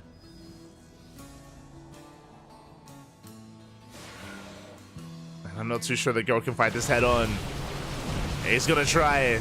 The Immortal's being targeted down. One Immortal falls, so is the other. And Zan, he overwhelms. He snowballs out of control, and we will have a series. As he breaks through, gets on top of the third base, gets into the mineral line. Geralt just forced back. Forced down to the low ground outside of his own third. And we will have a back and forth series here. It's not going to be one-sided. It's not going to be a 3-0. Adepts a shade into the natural. That's a kill on the third. Army's forced to recall. And Zan can keep pushing. He can just keep pushing from here. And there's just not much to stop him. 20 probe kills. The third base. Immortal pushes forward. Gaudi's trying to hold on with whatever he has left. But it's just too much of a deficit. And Zan, he can just go for the natural. He can just go for the Nexus. GG gets called, and Zan puts a point on the board. GG. Whew. The comeback has begun. Again, just Geralt bleeding out too many units over the course of the game. Again, just a couple Stalkers here and there. An Immortal here and there as well. Did build up over time. And Zan did commit to the Glaive Adept push. That was a lot of Adepts. A lot of Adepts back. Aye. GG, well played. And the question becomes, is this the beginning of a comeback? Zan, he's already put 1 point on the board on a mass to force the ace match. Do we go to the ace match, or will this still go the way of Geralt? As a reminder as well, Geralt only needs 1 game. He only needs 1 win. That's all he needs to be our champion. As our next game is going to be on Whispers of Gold.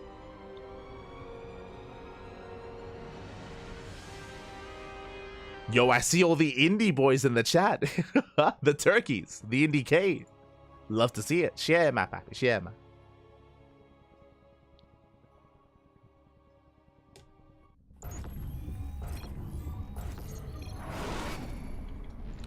As spawning in the top left-hand corner of Whispers of Gold, we have the Polish Protoss player, the Red Protoss, representing Streamer Zone. Still one more game away from becoming our champion. Can he still bring it home? Here and now, it is Geralt. And spawning in the bottom right-hand corner, we have the blue Protoss player from South Korea. Putting a point on the board, fighting back here in this series. 1 more game is all he needs to force the ace match to bring it to game 5. It is Zan. Not classic. We go. As we are loading into a much smaller map, a I mean, the contrast is real between Whispers of Gold and Snowpiercer. Very small map. Short rush distance by ground. We spoke about this in the previous matches, how all-ins are much more commonplace on Whispers of Gold because of how exposed the third bases are. There's triangular third and the linear third as well. It is much easier to commit, to engage, but for now my eyes are on this probe because Zaun is on a trip. Interesting. Now, this position here for this pylon is actually quite far away from the bases of Geralt. This should not be a proxy robo. If this is a proxy, it should be a Stargate at most. Or it could just be a fake proxy pylon. Either just a pylon or a Stargate. As Zaun does keep the probe hidden. Meanwhile, Geralt, he comes in with a probe scout, and Geralt, he will confirm that the pylon is missing. The pylon gets placed, and the probe does not stick around. So it looks like it's not going to be a proxy Stargate, it's just a pylon into a scout. So Zaun is just trying to get into the head of Geralt. You can see Geralt, he's looking for the pylon. He's looking further into the main base. Looking for that pylon, making sure that it isn't hidden further back in the main.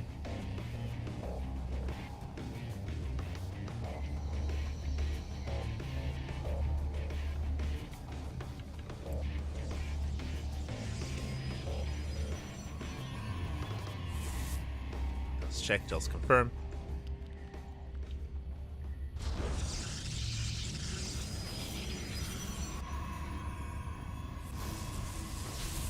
And we'll see if Geralt overreacts. I mean, that's the hope. That's the ideal for Zaun.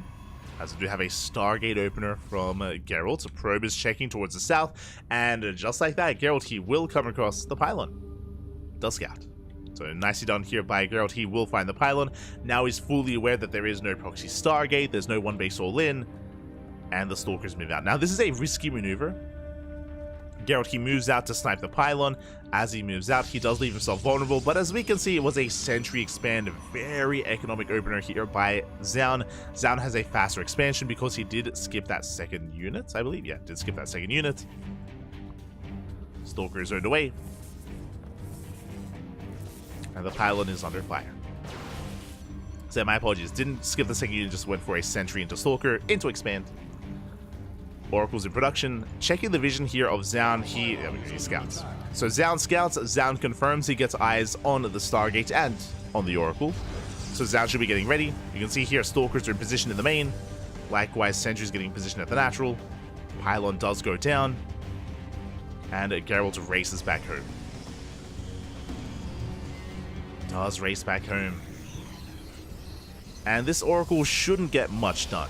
Shouldn't. There's still potential, of course. He can maybe pick off a sentry or a Stalker here and there, maybe get a stasis trap later on. For the most part, Zaun should be prepared. Yeah, 2 sentries and a Stalker here at the natural with a shield battery. Likewise, double Stalker in the main. And Geralt, he doesn't even try. I mean, he respects Zaun enough. He doesn't even try to go in. Doesn't risk it. Stasis trap is said, and he's pushing with the Stalkers. Okay, you have my attention. Does push in. And can he bait the army? Can he bait it? Oh, the stasis! It goes off! Catches the Stalkers! Send it! Send it, man! Go! The Stalkers get caught, and Geralt, he's going for the natural. The only sentries to defend. 2 sentries and a shield battery. And he's trying to break through. Shield battery puts in a lot of work. Stasis trap. He reacted a little bit too late. And Zaun, he defends. Zaun does defend. If there was no shield battery, then maybe. But yeah, Geralt, he didn't quite have enough. There was potential though. Setting up another stasis. Reinforcing pylon. 3rd gateway is finishing up. So a 3-gate setup here by Geralt. Meanwhile, Zaun, off of 2 gateways, going for a fast 3rd. Okay, we're popping off. 4 gates. It's going to be 4-gate blink here from Geralt. Hyper committed, hyper aggressive from the red Protoss. Meanwhile, remember, Zaun, he skips. He skips out on gateways, he cuts corners, rushes into a fast 3rd. That means Zaun will be behind in the army supply. Can he hold? Can he survive this? Can he defend? It's not going to be easy. Geralt, he can push out, he can reinforce. Just waiting for the gateway to finish up. Consolidating his army, moving out. Setting up stasis traps back at home. but he should be pushing. Geralt, he has not seen the timing of the third. He doesn't know how fast it was. Doesn't know yet. Here we go. He is pushing. Here come the reinforcements. Geralt, he's got an even stalker count so far, but again, he can reinforce on the front lines. Stage trap is denied. Very nice pickup. Another stage trap on the way. Shield battery goes down. Geralt, he has to calm down. He has to back off. He has to wait for those reinforcements. Nice bait there with that blink. Baits out the stasis. And Geralt commits. And does he have enough? Has a decent concave. The blinks are decent, but Geralt, he's bleeding out stalkers. Oof. Yeah, it's a lot of stalkers going down. It's down with a better blink control there towards the end. You'll see Geralt trying to bait the army in. Still warping in 4 stalkers at a time. Base is taking a lot of hits. But once again, we bait out the stasis. Down, calm down. Base out the stasis with a probe. But Geralt, he still has numbers on his side. And he's still trying to break this base. It's getting low. It's getting low. More reinforcements. Likewise, Downey finishes up the shield battery, tops up his stalkers. Next is getting so low here. A couple more volleys and it will fall.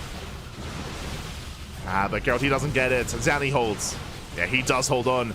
Oh, God. Unless the stasis goes off. But Downey holds and Geralt has to back off. He has to retreat. This was not successful.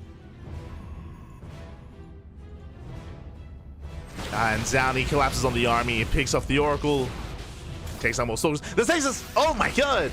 Geralt makes use of the stasis finally! Gets a good amount of stalkers, does push out, and can Geralt get the base? Now he can! Comes in for this round, boys are being pulled. The stasis traps with the MVPs! And is it barely enough? Geralt, he goes for the dive. Shield batteries are helping. Probes are going down. Meanwhile, the stasis does run out. Down he responds. Nexus falls. He gets it. Gets the base. He does get the Nexus and 10 probes. And now we have to get the hell out of here. Cheese it. Get out of here. Kills the base. Races back home. Another stasis goes off. Honestly, with the stasis going off, if Geralt stuck around, yeah, he turns back around. Yeah, he knows. He can keep pushing. Geralt, he has another opportunity. The stasis traps back. Let's go. Yeah, now he goes for another dive, and it looks like, do we not get the ace match? Geralt, does he have too much? Stasis runs out. Geralt, he has to respect it. He has to back off. More reinforcements on the way. Desperately warping in. Charge does finish up for Zaun. And you can see Geralt, he has a bank. He needs to spend his money. He needs more gases, actually. Wait, does Geralt have charge? Oh, he doesn't. Geralt, even though he has had a better economy, even though he has all these minerals, he can't spend his money. He cannot spend his money. He needs gases or additional gateways.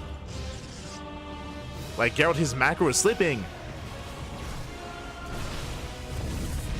Yeah, the 4th base is denied. Does take an extra gas here at the natural. Now finally taking a gas here at the 3rd as well. And the supplies are still close. The supplies are still close. Geralt does have an economic lead, but he can't really make use of the economy just because of the setup here, because of lack of gas, lack of gateways. Zaun double expands, gets his 3rd back up and running. Zaun has charge, getting into the base. Zaun is not out of this. He's still in. He is still in this game. Disruptor production is on the horizon, and we've seen what Zaun can do with disruptors. We've seen what he can do. Oh, Geralt out of position. Delayed mining time.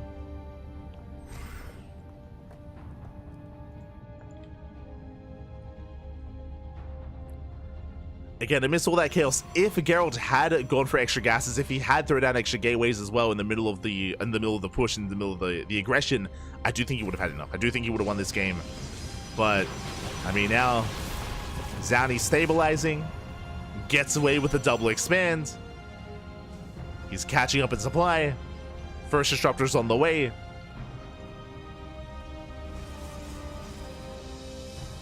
You see, Geralt, he's not too far behind in disruptor production. He's going for his own bay, his own 2nd robo.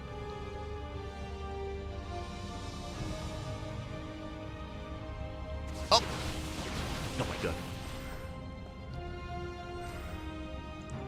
And we're getting into Disruptor Wars.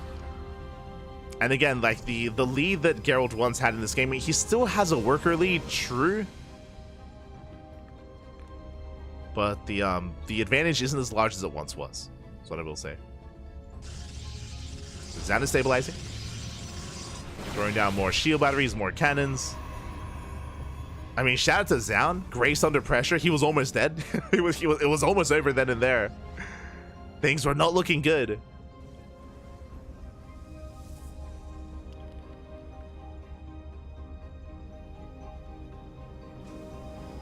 Oh. Go poking in. Bleeds out a Stalker. Bleeds out 2 Stalkers. Better trades for Zan. We can see a Celaramba being set up towards the left-hand side. But there is plenty of static defense. And Zan does split up his army. Geralt, he does spot the disruptors. He is aware.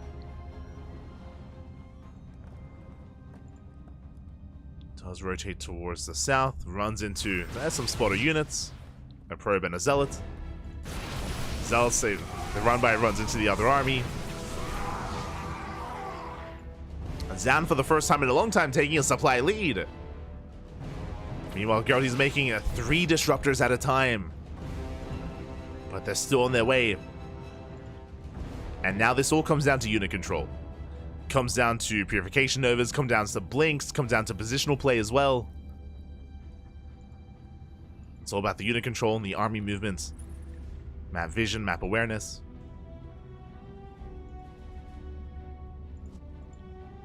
Sound, he does respond. Nova's going off. First disruptor goes down. He gets 1. He gets 2. Massive connections though. Was that worth of a down? Oh, he doesn't just get 2. He gets 3 disruptors. Does he get all 4? Barely not. Barely not. Geralt does have a supply lead, but Zan has the disruptors. Does have those disruptors ready. We just see Zan, does that position. Geralt's going for a base trade. Uh-oh. He's just committing. Let's go. Does commit. He loses 5th. He's going for the 4th, but there's a recall. Uh-oh. And Geralt, he's getting surrounded. He's getting surrounded. He has to get the hell out of here. Flanking Nova's going off. Big connections. And who surrounds who? Zan bleeding out far too much. 1 disruptor left. Oh. Up to 2 though. More Nova's going off. Ooh, massive connections. And Geralt, he's taking this fight. He is overwhelming. Geralt, he does shut down the army. He lost his 5th base. That is true. But I mean, Zan, he's still in 4 bases himself. Doesn't have a base lead. And doesn't have a disruptor lead either. Looking at the units here, it's 2 disruptors versus 8. And Zan, he needs some miracle Novas. As Zan is rotating around. Going for the 3rd. Disruptors everywhere again. The triple road production really paying off here for Geralt. Making sure he maintains that disruptor lead. There he goes up. Oh! Good connection! If it does connect, takes down a massive chunk of stalkers. And we need more of that. We need to see that a couple more times from Zan. His Novas don't quite connect. Zealots, they do hit the 5th once again. Shutting down the side defense. Oh! The armies, they do graze each other. Nova's picking away at the Zealots. Zan, he does rotate as well. Geralt, he's sticking around in the center of the map. The armies, they do miss each other. Uh-oh. And Zan, he's going right through the center. He's going right for the 4th. And again, Geralt's out of position. Going for a base trade. He turns around. Does turn back around. Dark Shrine will fall. Nova's going to be zoning. And Geralt, he's coming in from behind. Does recall. Zan backing off. Does run into the army. Zan, he's tempted to commit in. He is tempted, but there are so many disruptors. Yeah, Novas are going off from all ends. Oh my god, so many balls!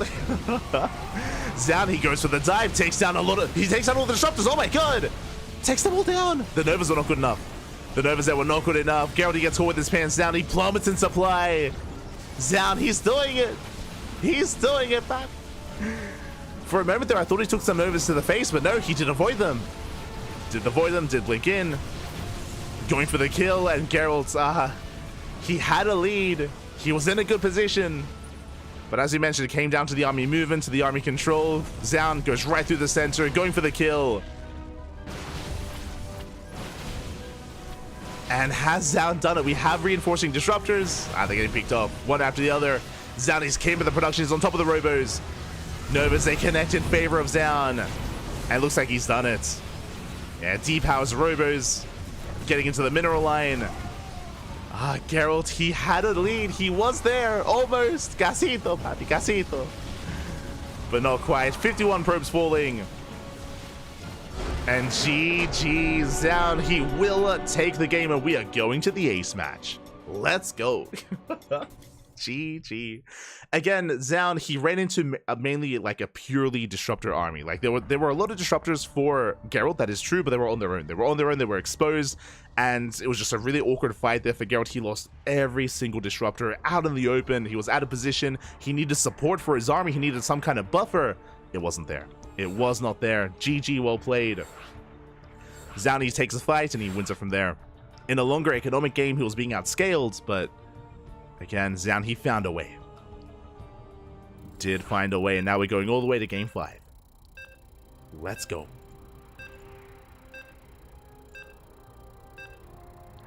Day of Throws, I wouldn't say that at all. We speak about it all the time, but especially in PvP, there are comeback mechanics like disruptors, like purification novas. It's very positional based as well. So very often you can take a lead, but again, there are ways to bounce back. There are ways to recover. As we have seen clearly in almost every series. Watch some more StarCraft. As we're getting into the ace match, and spawning in the top right-hand corner of Ultra Love, we have the red Protoss player from the land of Poland representing Streamer Zone. He was up 2-0, now is being forced into the ace match. Can he bring it back? Can he recover? It is Geralt. And spawning in the bottom left-hand corner, we have his opponent. We have the South Green Protoss player, the blue Protoss, coming back from a 0-2 deficit to the ace match. It is Zaun. But yeah, saying that it's a throw, I feel like it has a negative connotation, and it also takes away agency from the player that came back, right? Like, instead of saying, oh, like, this player made a mistake, it's like, oh, this player, like, despite them being behind, despite them being in a rough position, did kind of persevere, did overcome. You know, there was a road to victory. There was little room for error, very little room for error for Zaun, and he did bring it back. So GG, well played. Oh. So watch yourself in the chat. Watch yourself. As for now, it's going to be a 2-gate opener. We're loading into Ultra Love, of course. This is one of the few maps that has a ramp leading into the natural. What does this mean? This means you can go for a more secure setup here on the high ground. Despite that, still going to be a 2-gate opener out of Zaun. Geralt, he, interestingly enough, does not take advantage of that ramp. Does not take advantage of the ramp. We'll be going for a 2-gate opener on the high ground instead.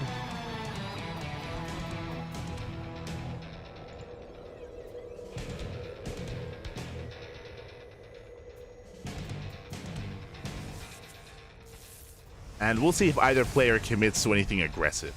I mean, because Zaun did open up 2 gates, he doesn't really leave room to be all in. So he should be able to secure himself and set up for that expansion.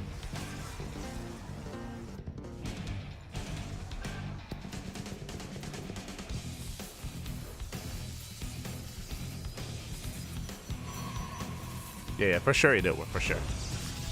Do agree.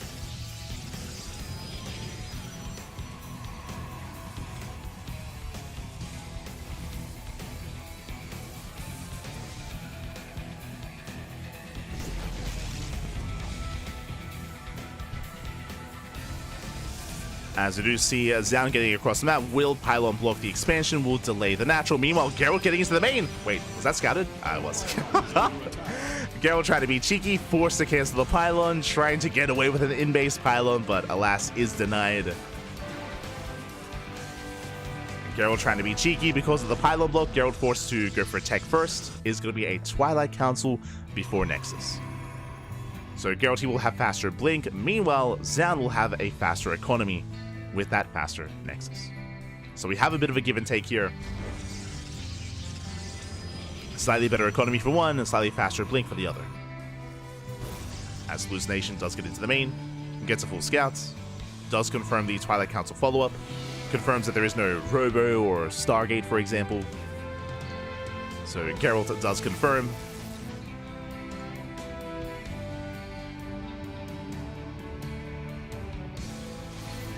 And likewise, so does Zan. Again, the power of the hallucinations is the reason why they're so commonplace, or sentries are so common in the early game of PvP, is because they just give you so much scouting information. It is so difficult to try to sneak out or try to get away with hidden tech in this matchup. Speaking of, hello, Probe. Hello, Geralt. What's going on? Oh, never mind. Trying to set up a proxy, but alas, Zan is all over this. Finds the probe, finds the pylon, does shut it down. Adepts are on the way. And Geralt is forced to cancel that pylon, trying to be active, trying to threaten the natural, but for the most part, I mean, Zan's ready for this. Zan is ready, Zan is in position.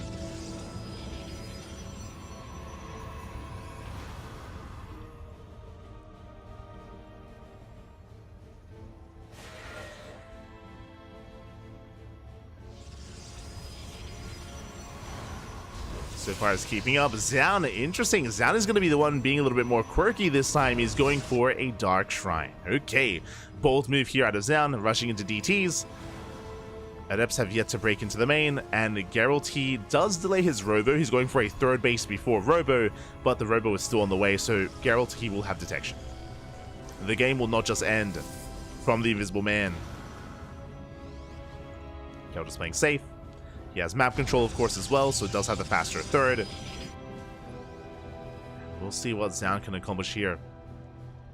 So we'll soon move out. Still being kept back here by the Adepts. Adepts, they commit. They shade into the main. They get eyes on the Dark Shrine as well. 2 probe kills and a full scout. And that tells Geralt, of course, to be ready back at home. Finds the proxy pylon. We'll shut it down as well. Can now get into observer production. Into his own detection. Pylon falls. And Geralt is building up. Dark Shrine does finish. Now, even though this got scattered, I do actually like that Zan lets it finish, because even if you have detection, you can just wait like 1 or 2 minutes, have DTs ready at these 4th base locations, and then slip in like whenever your opponent moves out. Like, you can still try to pull apart the attention of the opponent with DTs. They don't have to get damaged now, they can always do it later. That is something that Max Packs and Hero are so good at, is being so patient with their DT harass, especially Max Packs, actually. I think he's a little bit more known for it in the PvP matchup.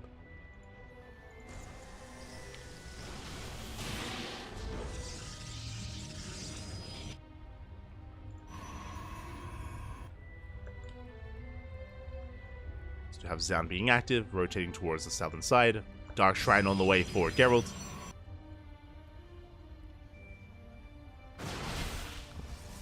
So Geralt's keeping up. Stalkers, they do hit the natural.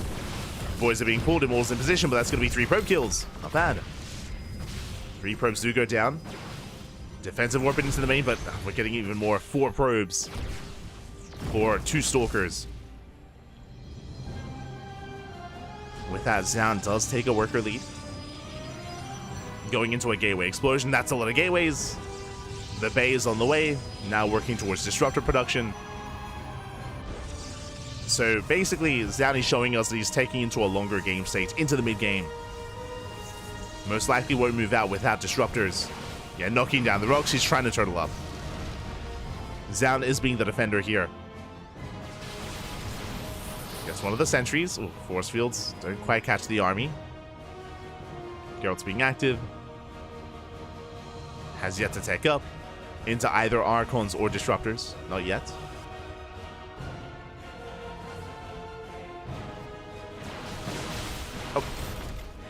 Zan catching a Stalker. Still reinforcing.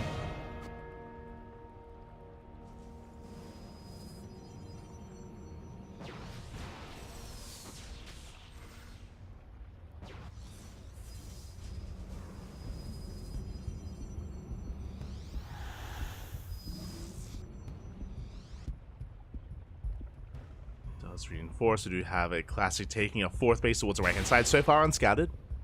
Geralt has yet to confirm. Dropping into the main. Disruptors are on the way. 4 down. Oh. The disruptors are coming. They're here even. And I don't think Geralt has actually confirmed this. High Mortal gets caught. Nice catch by Zaun. Prism into the main. Zaun, he does respond. DTs get dropped in. No detection.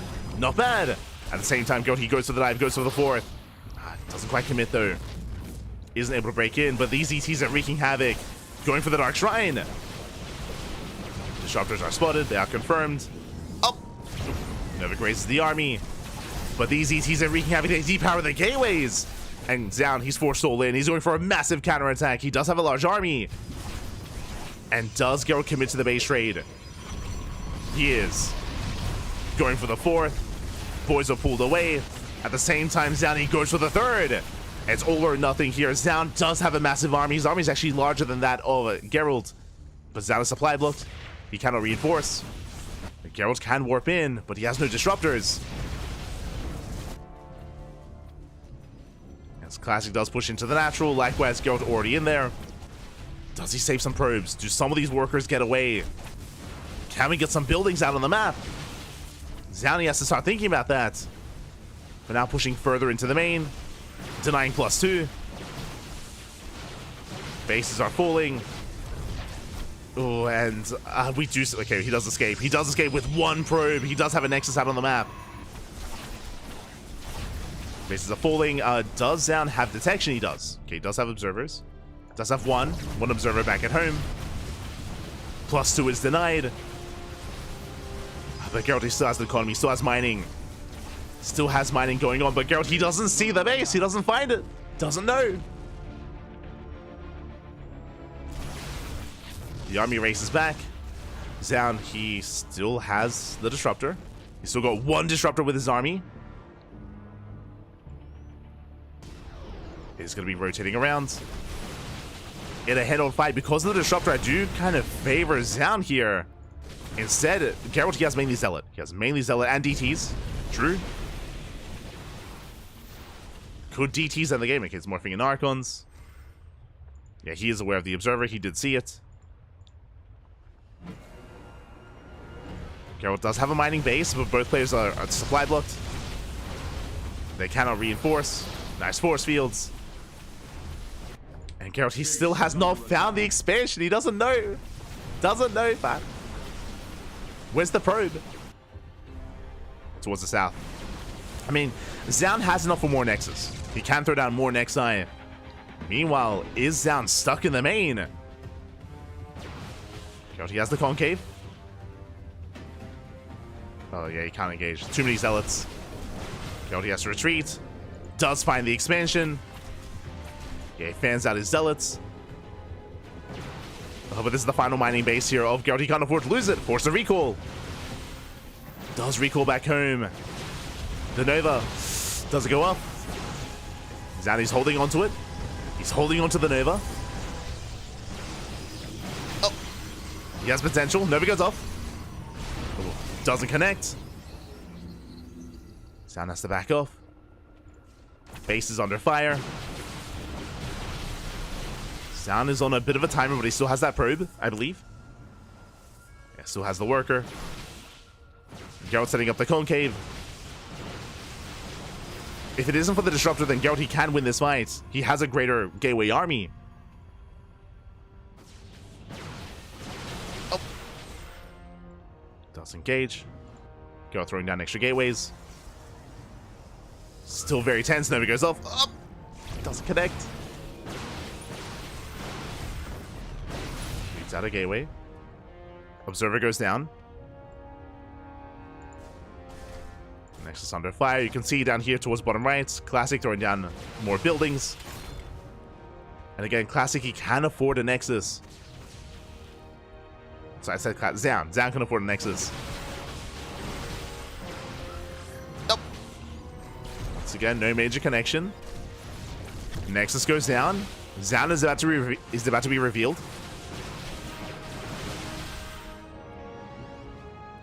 He's got a pylon in the main, pylon on the left. Gas guys are bottom right. Yeah, there we go. There's that reveal. Wait, where'd the probe go? Okay, probe is still alive. Oh god. See, Geralt, he wants the disruptor. He wants it. Oh, massive connection. Oh, that should not have happened. That should not have happened. Sound does connect, takes down a good chunk of stalkers, not zealots. So, I mean, trading well gas-wise. More stalkers going down. And that's what I mean. One Nova here and there. And Zaun can win this. But he needs to make those Novas worth it.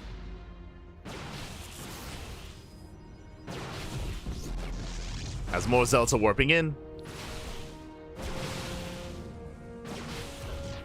Backup Nexus on the way. Oh! The army is like, calm down. To engage. Geralt getting ready to pull the trigger. Moves forward. Another Nova. Doesn't connect. It's on cooldown. This is Geralt's moment. It's on cooldown. Just rotating his army. Thinking about collapsing in.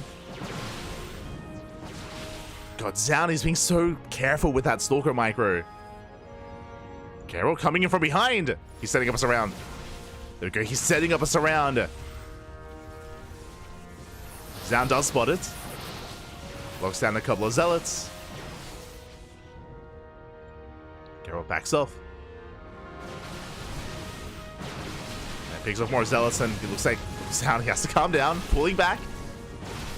Holding on to that disruptor. Zealots are coming from behind, and let's go! Wing commit. Disruptor goes down, and Geralt, he gets a full surround. GG gets called, and Geralt will take the series 3-2, becoming this week's Sparkling Tuna Cup champion. GG. Oh my god. God. GG, well played. Zaun was the favorite.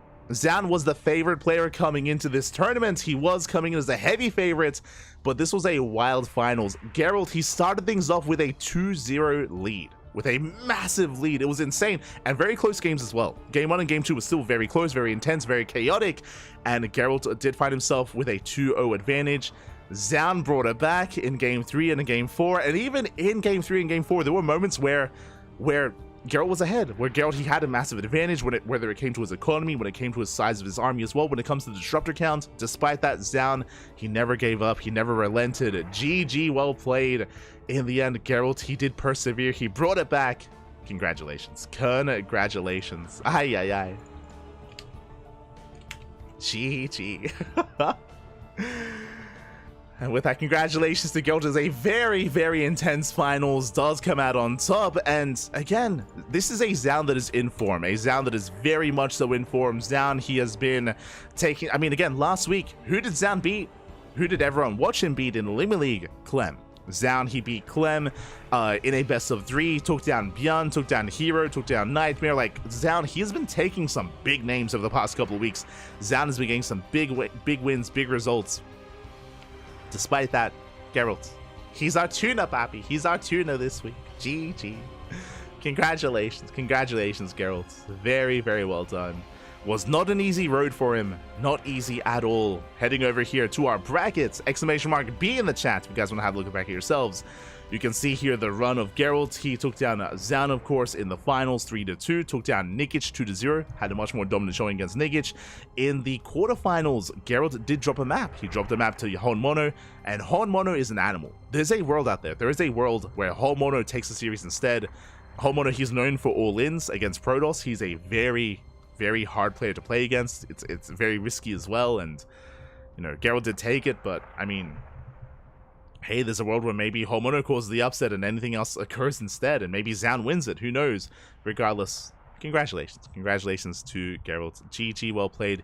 If you want to help support this tournament, if you want to help support these players, you can do so in a couple of different ways. You can do so via Matcherino, if you wish. There is a Matcherino page for this tournament. Exclamation mark. Hold on, I got you. Exclamation mark Matcherino in the chat if you guys want to support and fund specifically this edition of Sparkling Tuna Cup. Otherwise, if you want to support this event in another way, you can do so via Patreon. You can see it's under the bracket, or actually, it's a little bit better here. Hold on. You can see it's under Geralt's name, our Patreon, how much we currently make on Patreon, and how much our goal is on a monthly basis. Currently, thank you so much. Shout out to all the patrons that we do have over on our Patreon. We currently make 262 USD. All that money does go towards our tournaments. It goes towards Sparkling Tuna Cup, Sea Duckling Open, and Master Swan Open as well. And if you want to help support our tournaments, like this one, like the Tuna, and the Swan, and the Duck, you can do so through our Patreon. Our stretch goals are listed there.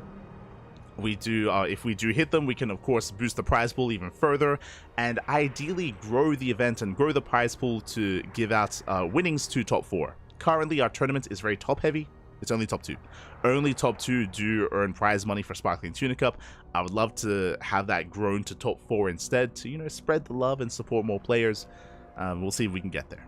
But again, a shout out to all the support that we already get on Patreon. Thank you. Thank you so much, all of our patrons.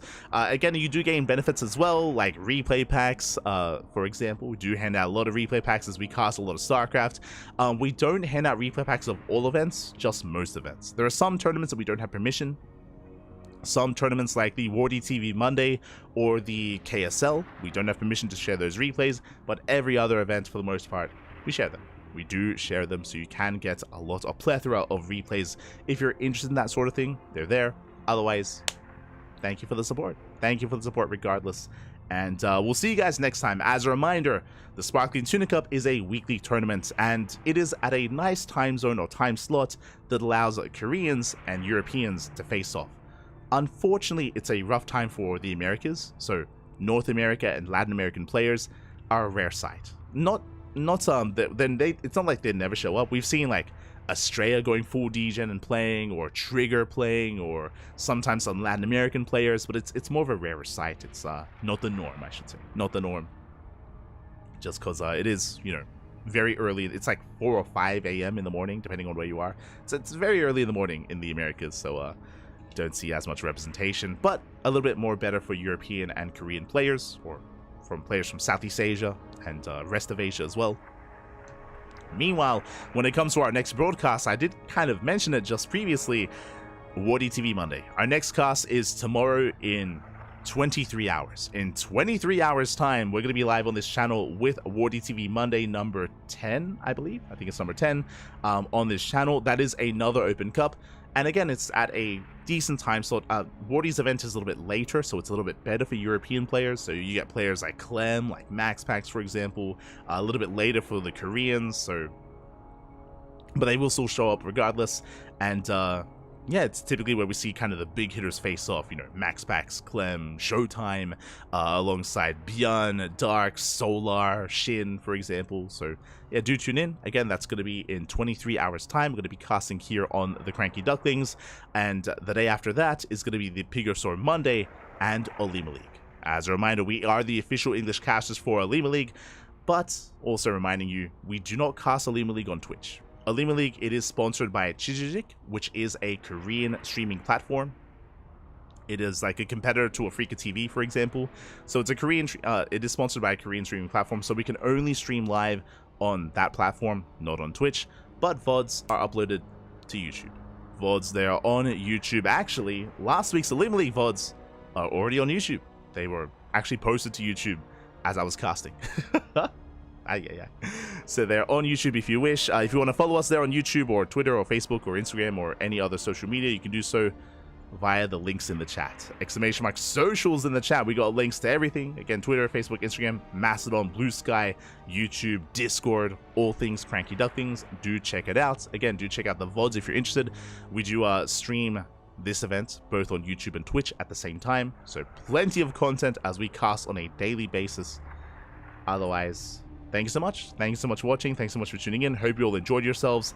And again, this is a weekly tournament, so every week we got you covered. Every week we got you covered with Sparkling Tuna Cup and much more content as well. Much more content.